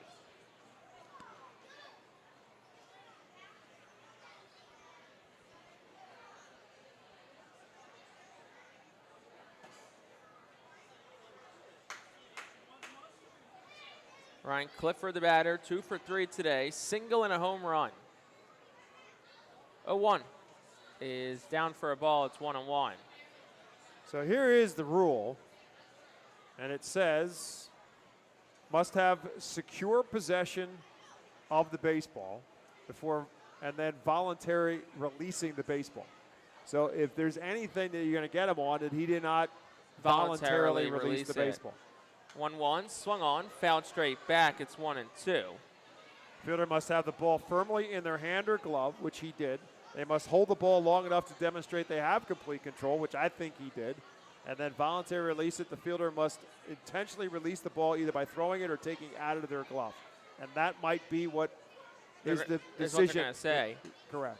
Because if he starts to reach in, I think it's a different conversation, Right. but So I'm going to guess that would probably be the answer as to why they felt as if it was not a catch.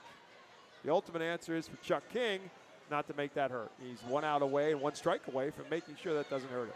1-2, pitch home is outside for a ball. It's 2-2 to Ryan Clifford.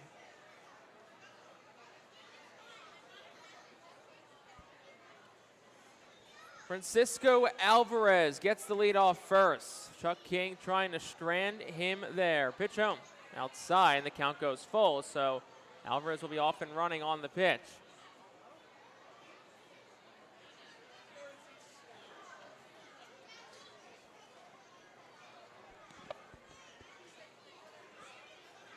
King ready. Alvarez gets his lead. He'll go, pitch home. Right down the chute. That's a called strike 3. And a good job by Chuck King to get out of this inning with just the 1 run given up. He does strike out the side, but there was 1 run, 2 hits, no errors, and 1 man is left on base. It is time to stretch here in Baseball Town. We'll head to the bottom of the 7th. Reading trails at 6-0.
This inning is brought to you by Swartz Culleton PC. Have you or a loved one been injured? Get justice. Call Swartz Culleton today at 1-800-JUSTICE. So bottom 7, 6-0, Binghamton on top. And after a very strong start from Nolan McLean, it's Daniel Juarez who's on the mound now for the Rumble Ponies. Juarez making his 3rd appearance of the season. 1 decision, it was a loss. An ERA of 18 as he comes in. In 2 innings pitched, he's given up 5 hits. 4 runs, all 4 of them earned, 3 strikeouts, and just 1 walk. Let's see if the Fightin' Phils can get to the bullpen because they did not get to Nolan McLean. Other than McLean having the 1 inning where he lost control for just a bit and walked the bases loaded, he was spectacular. Gave up just 2 hits and obviously no runs.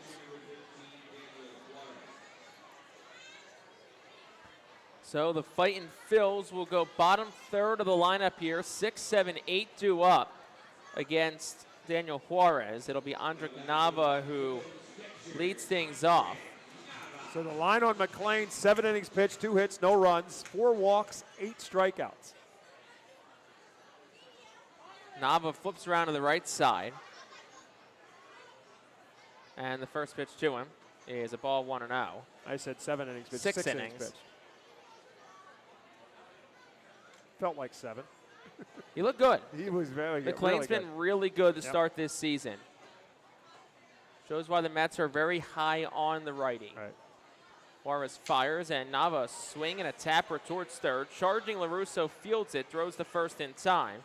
And that is out number 1, and that'll bring Cade Fergus to the plate. Well, here's where McLean is at right now and why giving up trying to be a two-way player was the right move. So now with his 6 innings today, 15 innings pitched, a total of 9 hits and 1 earned run so far surrendered on the season.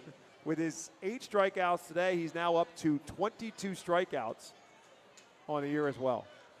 Here is Cade Fergus, first one to him, swing and a miss. It's no balls and a strike.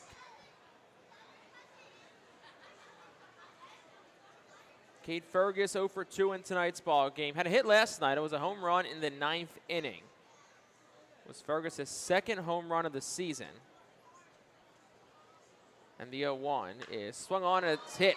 Towering fly ball, deep center, carrying pretty well. Ramirez back at the wall. It's off the top of the wall. Rolls back into center field. Fergus around 2nd. He heads to 3rd, and he'll get the stop sign there. And a couple guys run into each other. The ball goes into left field on the cutoff, and Fergus scores. The fans wanted him to score on an inside the Parker. He got held at 3rd, and then Young and LaRusso bumped into each other. The ball trickled into left field, so Fergus does score. It's going to be a triple and then an error. Nonetheless, the Fightins are on the board. Yeah, it was definitely the right move to hold him up. You're down 6 runs. You don't want to get him thrown out, but that's the first triple of the season for the Fightin' Yes, Phils. it is. And then on the relay home, Clifford came over to get the relay while Wyatt Young was there. So you had the first baseman and the shortstop run into one another, and that jarred the ball loose, and that's what allows Fergus to finally come across the Phils' first run. First pitch to Cole Roberts is up. It's 1-0. That felt very similar off the wall to the Otto Kemp inside Yes. the park home run last year. Off that brick facing. Yep. If that ball rolled a little bit more, I think Al Patrique thinks about waving him. Yeah, because Fergus was flying. 1-0. Roberts swings and misses. 1-1. You heard kind of the Yeah. sigh of the crowd when he got held up. Right. And then the ball trickles away, and they're like, go, go, go, go. And we've been talking about the fact that the Redner's Event Center presents so many interesting possibilities of where the ball could go depending on what it hits and where it hits. 1-1. Big swing and a miss from Roberts. It's 1-2. And again, with 1 out, Al Padrique, without a doubt, made the right call. 'Cause you Absolutely. don't want him getting thrown out at home plate when you're down 6 runs.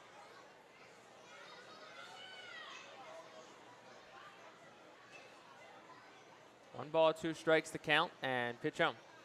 Roberts swings. He lofts it foul behind home plate. And it'll land about 4 rows deep. So it stays 1 ball and 2 strikes.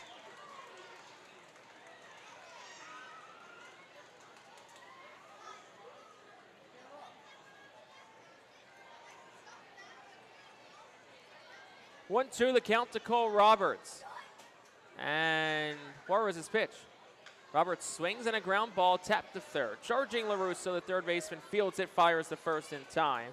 So a couple of nice plays in this inning for LaRusso, and that'll bring Trent Farquhar to the plate. Reading trails at 6-1, bottom of the 7th inning. So did Clifford get the error on that play? So there's no error in right now. There's an error. Well, there's an error on the board, but Yeah, that might so- not be. That's not official. My guess is there is an error, just hasn't been put in Right. yet, but I guess it's got to be on Clifford because I think Clifford had it in his glove and then he ran into Young. Clifford, the first baseman? Yes. So he was all the way over there. Yes, correct. And Farquhar tries to bunt it. He pops it way up in the air, and Clifford will make the catch.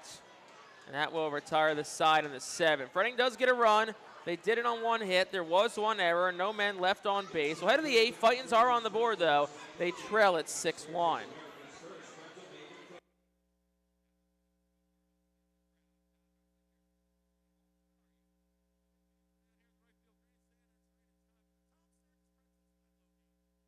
first contestant, he's representing all the guys here tonight.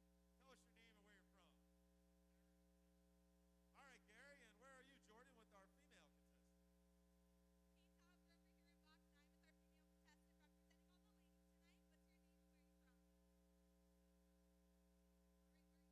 All right, Gary, we're going to ask her a question. And she will say whether she thinks the correct answer is higher or lower.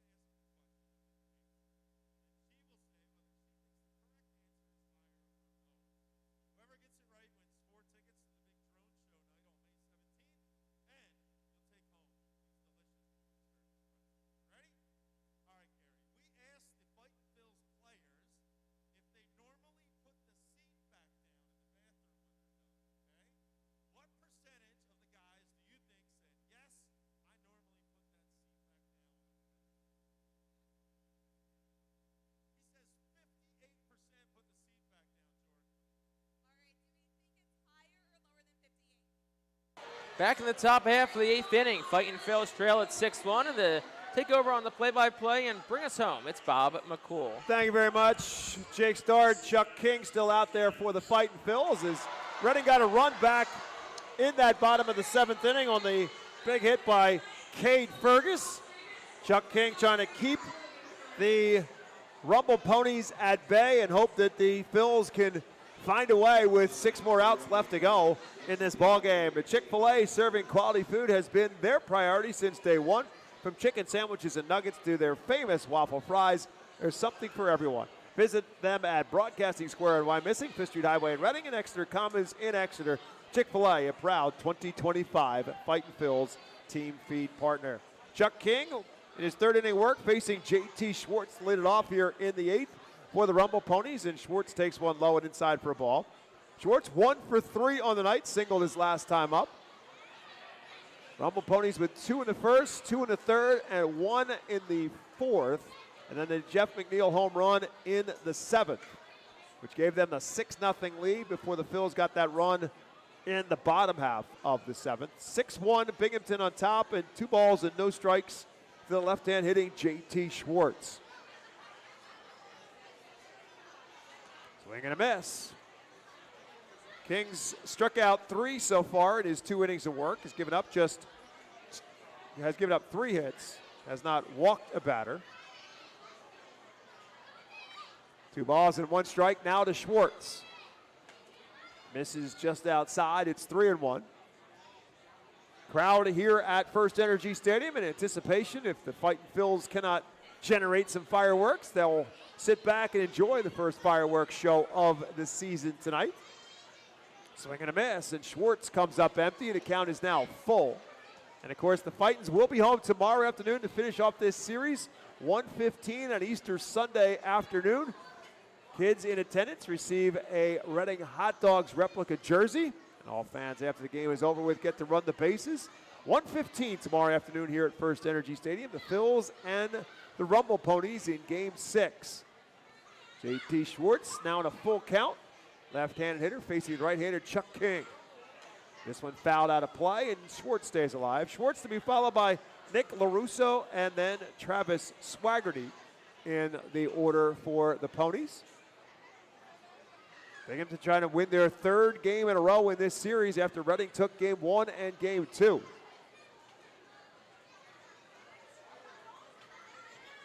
Three-two pitch.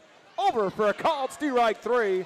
And Schwartz is retired. That is strikeout number 4 for Chuck King. He's also struck out the last 3 batters he's faced now. And that will bring Nick LaRusso to the plate. LaRusso 0 for 3 on the night.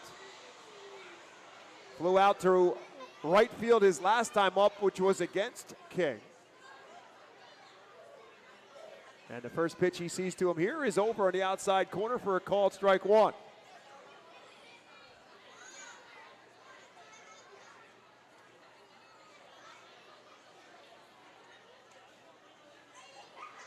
And the 0-1 pitch is outside for a ball. So after battling Mother Nature early on in these series, temperatures are dipping well into the 40s and sometimes the 30s with the wind chills. This one's lined into center field. That's going to be a base hit. LaRusso gets his first hit of the night. The Rumble Ponies' 11th hit of the ball game. He is a 1-out base runner now for Travis Swaggerty. But the climate has certainly changed here over the course of this series. Last night was a pretty nice night. Today has been a spectacular day here in Berks County. Tomorrow, temperatures are supposed to be in the 60s as well, so it should be a good day to come out and watch baseball. Swaggerty on the night is 1 for 3 as he fouls this one straight back. Singled and came around to score in the 4th.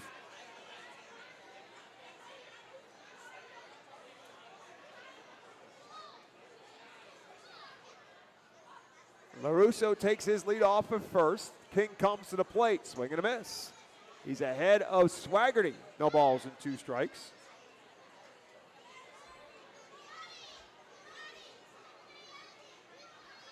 Swaggerty, 27-year-old left-handed hitter. Takes one into dirt. The Mets organization is his 3rd organization in baseball. He was originally drafted by the Pirates in 2018 out of South Alabama. Was designated for assignment by Pittsburgh in July of 23, then signed by the White Sox last season. Actually, in 2023, he was with the White Sox, played independent baseball in 2024 for the Kansas City Monarchs. 2 balls and 2 strikes to him now. Beats this one on the right side of the infield. Cole Roberts ranges to his left. He's only got 1 play, and that's the first in time. With that, LaRusso will move up to second base on the fielder's choice. Swaggerty is retired for the 2nd out in the inning. And that'll bring up Alex Ramirez. Ramirez 0 for 3 on the night with a couple of strikeouts and a ground out. Strikeouts have been an issue for Ramirez.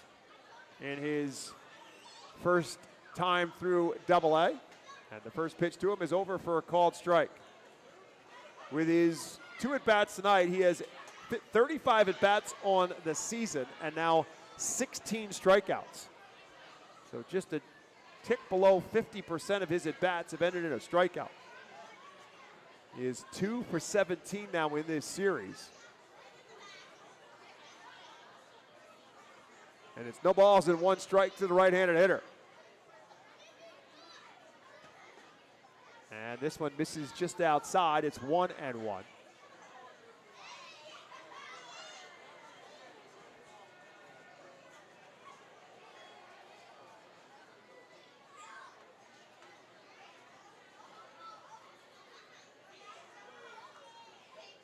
And that's outside as well. It's 2-1.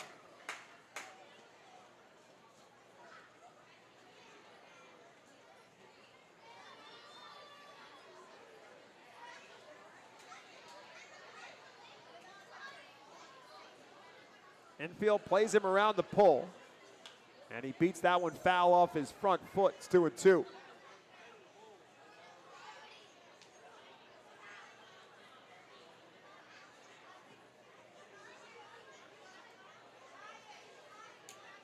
Six-one, Rumble Ponies on top half of the 8th inning. Runner at second base and 2 outs. Chuck King trying to avoid any further damage here. And misses low and away. It's 3-2. Gabe Moser got the start, went 5 innings, gave up 7 hits and 5 runs. King trying to work his way through his 3rd inning of relief. There is some activity now in the Phil's bullpen. 3 balls and 2 strikes. Swing and a miss, strike 3. And Ramirez again goes down swinging. And that will be the 3rd and final out, the 5th strikeout for Chuck King. And for Binghamton in the 8th, no runs, 1 hit, no errors, 1 man left. We'll head to the bottom of the 8th. It is 6-1, Binghamton on top.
Welcome back to FirstEnergy Stadium alongside Jake Starr. My name is Bob McCool. You're listening to Ready to Fight Phillies baseball on the Fight Phils radio network and our flagship 830 WEU.com. And earlier today on WEU radio, you heard the Philadelphia Phillies win over the Miami Marlins. 11-10 the final score.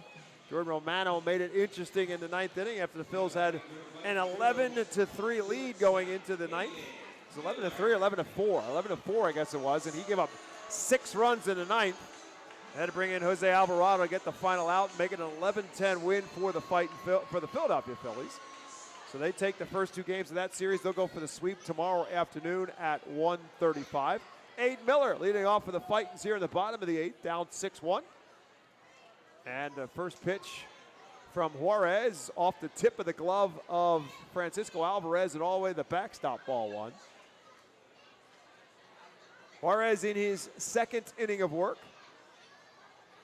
Left-hander pitching from the stretch to the right-hand hitting Aiden Miller, who's 0 for 2 on the night. Did walk back in the 3rd inning.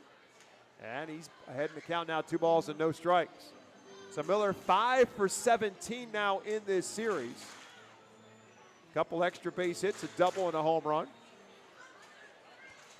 Looking to get on base and see if the Phils can put something together here in the final couple innings. 2 balls and no strikes. It's way outside again. It's 3-0. Aiden Miller takes a look down at Al Padrique. Does he have a green light? 3-0.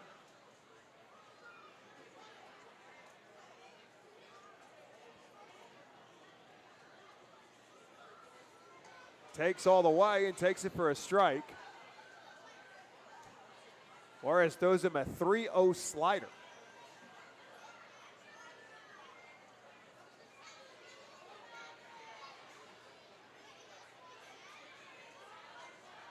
The 3-1 pitch is lifted straight up in the infield. First baseman Clifford calling for it, battles a bit of a breeze, and ultimately makes the catch at his knees for out number 1. Then I'll bring up Leandro Pineda. Pineda 0 for 2 on the night. He also walked back in that 3rd inning when, again, Nolan McLean walked the bases loaded with 2 outs before he got the on-deck hitter now, Henry Mendez, to strike out to end the inning.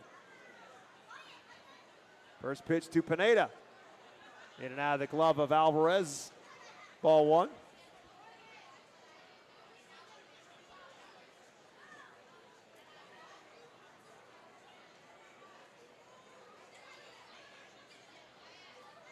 So the Phils with a couple of left-handers due up now, and Pineda and Mendez in the on-deck circle. 1-0 pitch from Juarez. Lifted up left side, third baseman LaRusso giving a chase, but he will run out of room as it will take a hop into the 67 club. Nice catch. I mean, it was off a hop, but a guy leaped up one hand like Odell Beckham Jr. and made the catch. I think that's a dated reference, isn't it? It's 11 years old this year. Isn't even in football anymore? I mean, our career's, ran its course. 1 ball and 1 strike to Pineda. That's way up high. It's 2-1.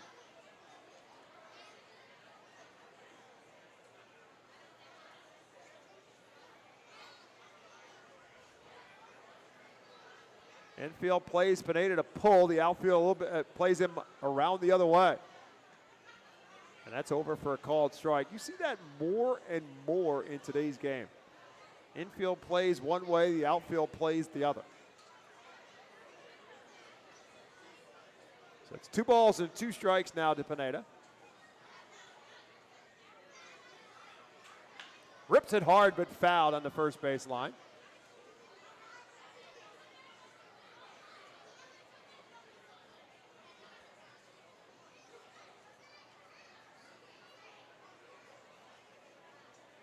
Jack Dallas getting loose in the Fightin's bullpen.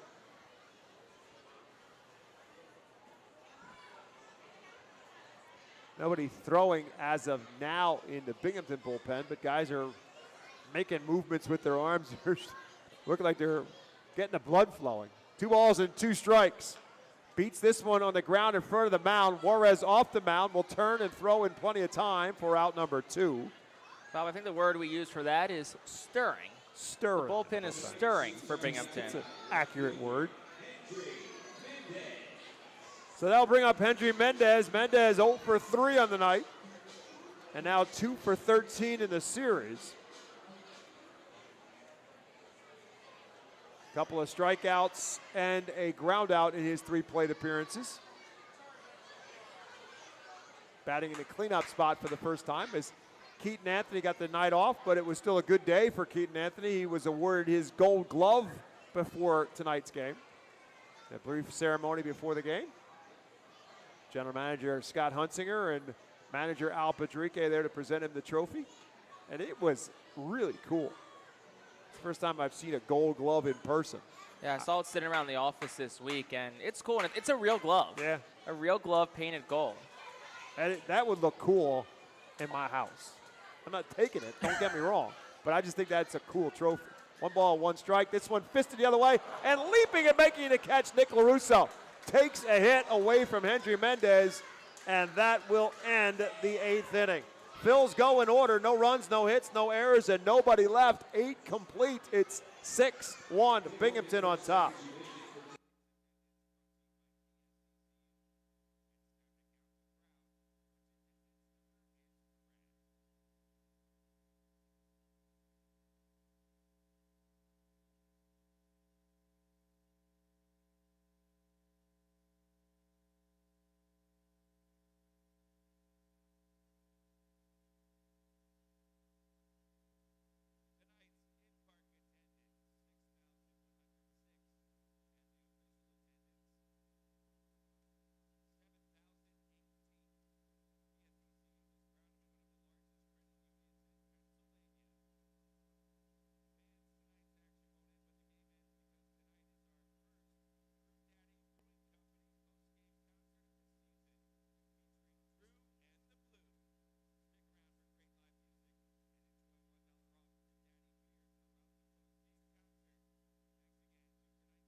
The Alvernia University Golden Wolves call the bullpen has been made. Chuck King's night is over. Jack Dallas will take over for the Fightin' Phils. 5th appearance of the year for Jack Dallas. 7 1/3 innings. He's allowed 5 earned runs.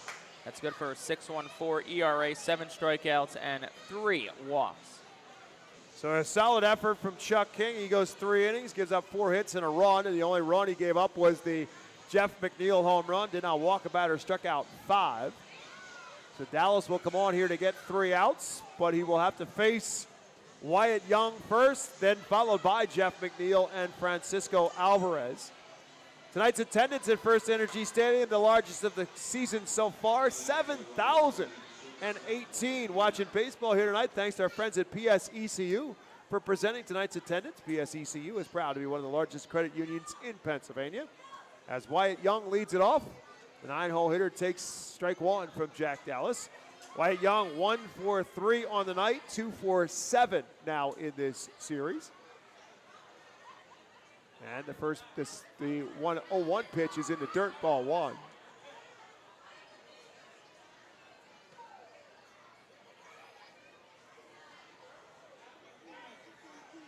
This one hit on the ground to Cole Roberts. Second baseman barely has to move, and that's out number 1. Yeah, for Jack Dallas, job is simple. Keep this a 5-run deficit. See if the Fightin's bats can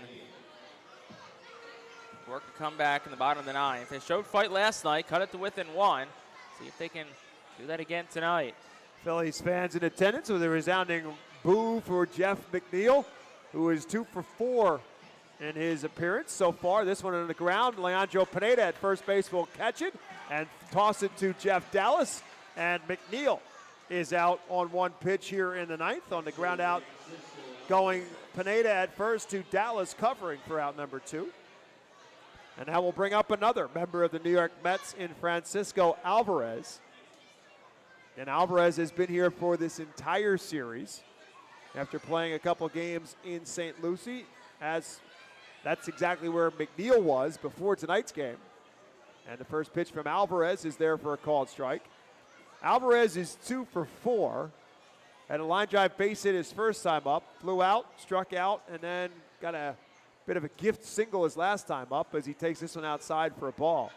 It was a shallow fly ball to right field that second baseman Cole Roberts made what appeared to be a running catch but was not able to tuck it, and it was awarded a single for Alvarez, who feebly takes a swing at this one. He has had some really strange cuts. First pitch he saw tonight, he roped it into left field for a base hit. And since then, he has looked either off balance, confused, not seeing the baseball. Something seems really odd with Alvarez at the plate. There, he just simply waved at the pitch as if he didn't even see it. It's 1-2. That, he starts and stops and takes it outside for 2-2.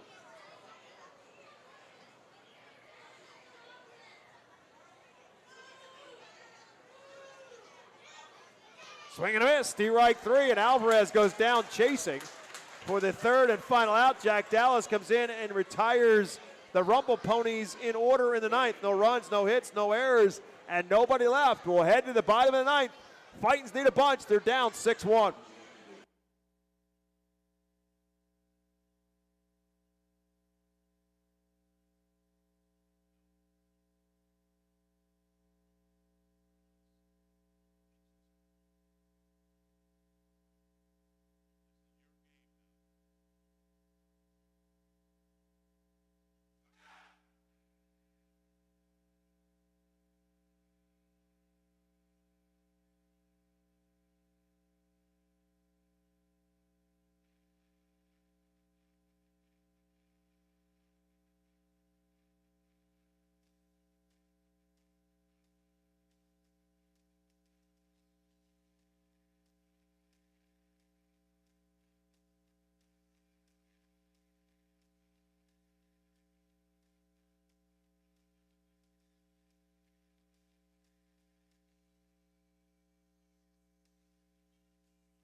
Looks like Juarez will come back out for the 9th inning for the Rumble Ponies. It's quiet in Binghamton's bullpen. No, that's a new pitcher. That's why. Luis Moreno's in, who Reading tagged earlier in the week for a good amount of runs. So Luis Moreno is in to try and get the last 3 outs. It would not be a save situation with a 5-run difference. Luis Moreno making his 3rd appearance, an inning and 2/3, 6 runs, 4 hits, 3 walks, 3 strikeouts, a home run. Opponents .444 against him. He will face Robert Moore, Felix Reyes, and Andric Nava. That's what's due up for Al Padrique here in the 9th. 5, 6, and 7 in the Phil's lineup tonight.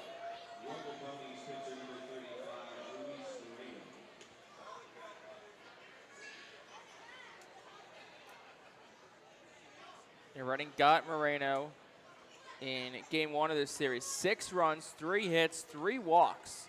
32 pitches, 15 for strikes. Back on Tuesday night. So Juarez goes 2 innings, gave up 1 hit, a run. It was an unearned run. No walks and no strikeouts. So Robert Moore will lead it off. Moore's been on base twice tonight. Single and a walk and a ground out in 3 plate appearances. Phil's with just 3 hits on the night. And Moore with 1 of them. First pitch to it. Over for a called strike. Moore backing around, batting in the left from the left-hand side now. Facing the right-hander.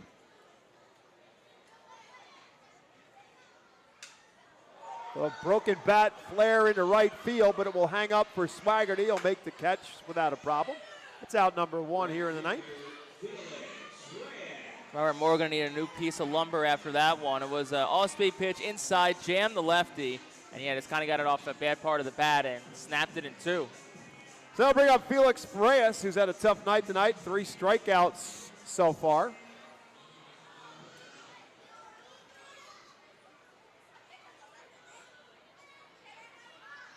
And the first pitch in and out of the glove of Francisco Alvarez. And the pitch is a bit high. It's a ball. We've been noting that throughout this series for Alvarez, the ball has not been sticking in his glove. 1-0.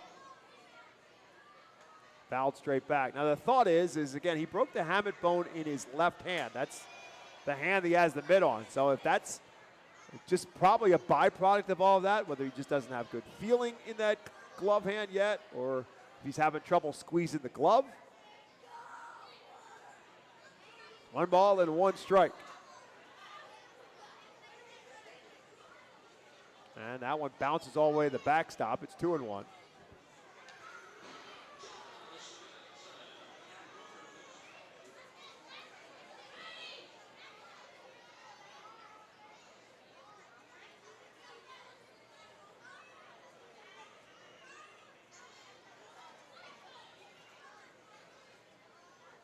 This one fouled out of play. The count is now 2 balls and 2 strikes. So the right-hander Luis Moreno on the mound for the Rumble Ponies. Facing right-handed hitting Felix Reyes for the Fightin' Phils. 2 balls and 2 strikes. Drives this one to left center field. Back goes Ramirez, back to the wall to make the catch right in front of the fence for out number 2. He just missed it. Breaking pitch, good pitch to swing at, put a pretty good swing on it. Maybe was a little bit off the end of the bat. If he gets that one maybe a half-inch down on the barrel, that ball's well into the bullpen. That's his spot because his home run was right there, and his double last night was right there as well. There's 2 outs, however, now for Andric Nava. Nava started and stopped, but he went around for strike 1. Nava 0 for 3 on the night, the last chance for the Phils. 2 outs now in the bottom of the 9th.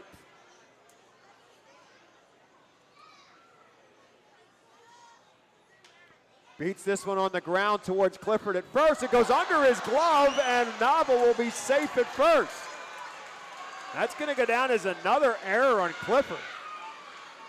And again, if he got the error on that relay It throw. was actually on the left footer more Beto. On the throw, Good okay. On the throw. That forced Clifford into Young, which is what separated. But Clifford had 2 errors the other night. That's going to be another error for him. Hopefully Bill Buckner wasn't watching the game right That's there. exactly what that looked like. Except the teams are reversed. Yeah, true. It was the Mets. So Nava's 1986. safe at first on the error on the first baseman. So the Phils are still alive with Cade Fergus at the plate. Fergus swings and misses at the first pitch. Fergus tripled his last time up, hit it off the brick facing of the Redners Event Center, went to third, and on that relay throw came home on the error to score the Phils' only run. A 1 pitch. Was chasing after a pitch that's way outside. It's quickly no balls and 2 strikes. Yeah, well, Fergus had a 9th inning home run a night ago that put Reading within 1. If he can have a 9th inning home run tonight, that puts Reading within 3. He's down to his last strike, however, now at no balls and 2 strikes. They obviously do not bother to hold Nava on at first. Moreno from the stretch. That's way outside as he bounces it up there. It's 1-2. It was the 3rd error of the season on Ryan Clifford at first. Yeah, it's 3 of them in the last 2 nights. And that's a play that, get that 100 times, you'll make it 99 of them. It's one of those freak plays where you just have no idea what happened. So it's 1-2 now to Fergus. Beats that one foul. Just got a piece of it. It was way out in front of the curveball, but just got the end of the bat on it to stay alive at 1-2. All right, you stick around coming up for our White Star Travel postgame show. A recap of tonight's events. Fergus trying to prolong that. 1 ball and 2 strikes. Swing and a miss, strike 3.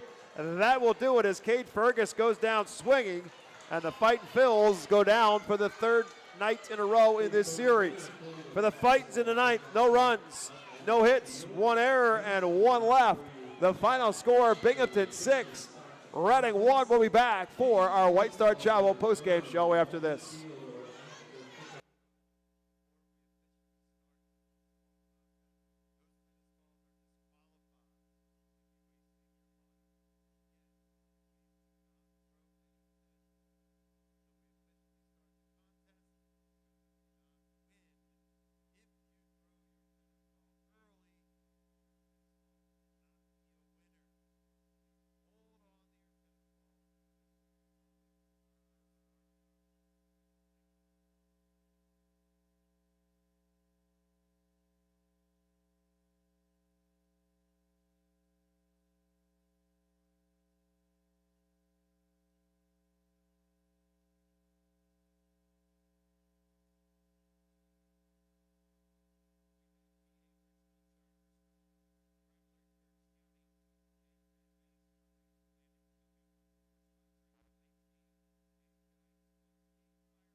Tonight's postgame show is presented by White Star Travel, the official group sponsor of the Reading Fightin' Phils. Visit whitestartours.com for more information. The Fightin' Phils dropped one tonight to the Binghamton Rumble Ponies by a 6-1 final score as the Fightins bats again go silent. Terrific job by Nolan McLean, who got the start for the Rumble Ponies and will end up getting the win as well. He was excellent through 6 innings of work, and the Rumble Pony bullpen did the job for the rest of the way as the Phils limited to just 3 hits on the night. Here's how things unfolded. We start with the top of the first as the Rumble Ponies, again, for the 4th time in 5 games in this series, scored in the top half of the first inning as Gabe Moser got the start for the Fightin' Phils. Jeff McNeil on a rehab assignment from the New York Mets greeted him with the first pitch of the game with a Ground ball on the right side through for a base hit. Then Francisco Alvarez, also on a rehab appearance from the New York Mets, swung at the next pitch that Gabe Moser threw, and he lined one into left center field for a base hit. So 2 pitches in, the 2 big leaguers for the Rumble Ponies had 2 singles and 2 men on and nobody out. Nick Morabito fouled by walking to load the bases. Then Ryan Clifford singled to bring in McNeil to make it a 1-0 game. And then J.T. Schwartz hit a rocket back through the box that hit off the glove of Moser. He slowed it down, and then Aiden Miller, the shortstop, picked it up, flipped it to second for 1. Cole Roberts' relay was in time for the double play. That allowed Alvarez to score. No RBI on the play for Schwartz on the double play, but it also really got Moser out of the inning in pretty good shape as he got the next batter, Nick LaRussa, to ground out to end the inning after 2 runs came across for the Rumble Ponies. Binghamton added on in the 3rd inning. After Moser got the first 2 batters out, Nick Morabito sent one into the seats in left field for his first home run of the season. The solo home run made it 3-0, and then the next batter, Ryan Clifford, did the same. He homered for his first home run of the year, and with the back-to-back solo home runs, Binghamton's lead grew to 4-0 through 3 innings. And then 1 more run off of Moser in the 4th with 1 out. Travis Swaggerty singled. He stole second base. And then on a Wyatt Young single came across for the run to make it a 5-0 game in favor of the Rumble Ponies. The Phils had their best chance to score against Nolan McLean in the 3rd inning. After Cade Fergus struck out and Cole Roberts grounded out to start the inning, top of the order, and Trent Farquhar walked. And then Aiden Miller walked, and then Leandro Pineda walked. So 3 straight walks all of a sudden. The first walks of the game for McLean. Walked the bases loaded, but Hendry Mendez struck out to end the inning. And so it was 5-0 Binghamton on top through 4 innings. And then we got to the 7th inning. Moser's night was done after 5. Chuck King came on to try and give the Phils some length out of the bullpen, and he did a pretty good job with the exception of 1, and that was in the 7th inning. When with 1 out, Jeff McNeil hit a towering home run that actually hit off the top of the train on the rack sign in right center field for McNeil's 2nd hit of the night, the solo home run. Now made it 6-0 in favor of Binghamton. The Phils finally got a run in the 7th with 1 out. Cade Fergus drove one to straightaway center field. It hit off the brick facing of the Redners Event Center and scooted away from Alex Ramirez, the center fielder. Finally, they tracked it down. Fergus, flying around second, was given the stop sign by Al Patrique at third base, but the relay home drifted, and Ryan Clifford and Wyatt Young, the first baseman and shortstop, collided with one another. The ball got loose, and that allowed Fergus to come home with the run. So it comes home by way of an error. The error was actually charged on the throw, and so that gave the Phils finally a run on the board.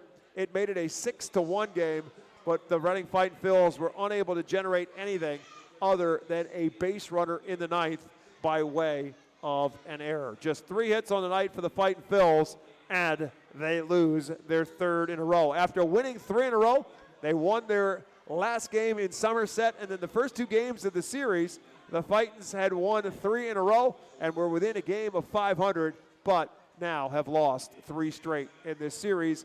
And now we'll look to get the bounce-back win tomorrow night and hope to at least come out of this series even before heading to Portland for Tuesday's start of a new series. So the final numbers in this one go this way. Binghamton, 6 runs on 11 hits. They committed 2 errors and left 5 on base. For the Fightin' Phils, 1 run on 3 hits. They committed 1 error and left 7 on base. Nolan McLean was brilliant today. 6 innings pitched, gave up 2 hits, no runs, 4 walks, and 8 strikeouts. And he takes the win to go to 2-0. Gabe Moser takes the loss. He is 0-2. Time of the game tonight, 2 hours and 20 minutes. Played in front of the largest crowd of the season so far at 7,000. 5-18. That crowd is now waiting for the opportunity to see some fireworks. First fireworks show of the night coming the way of the Fightin faithful here in Baseball Town in a few minutes. Tomorrow afternoon, again, Easter Sunday afternoon is a special 1:15 start.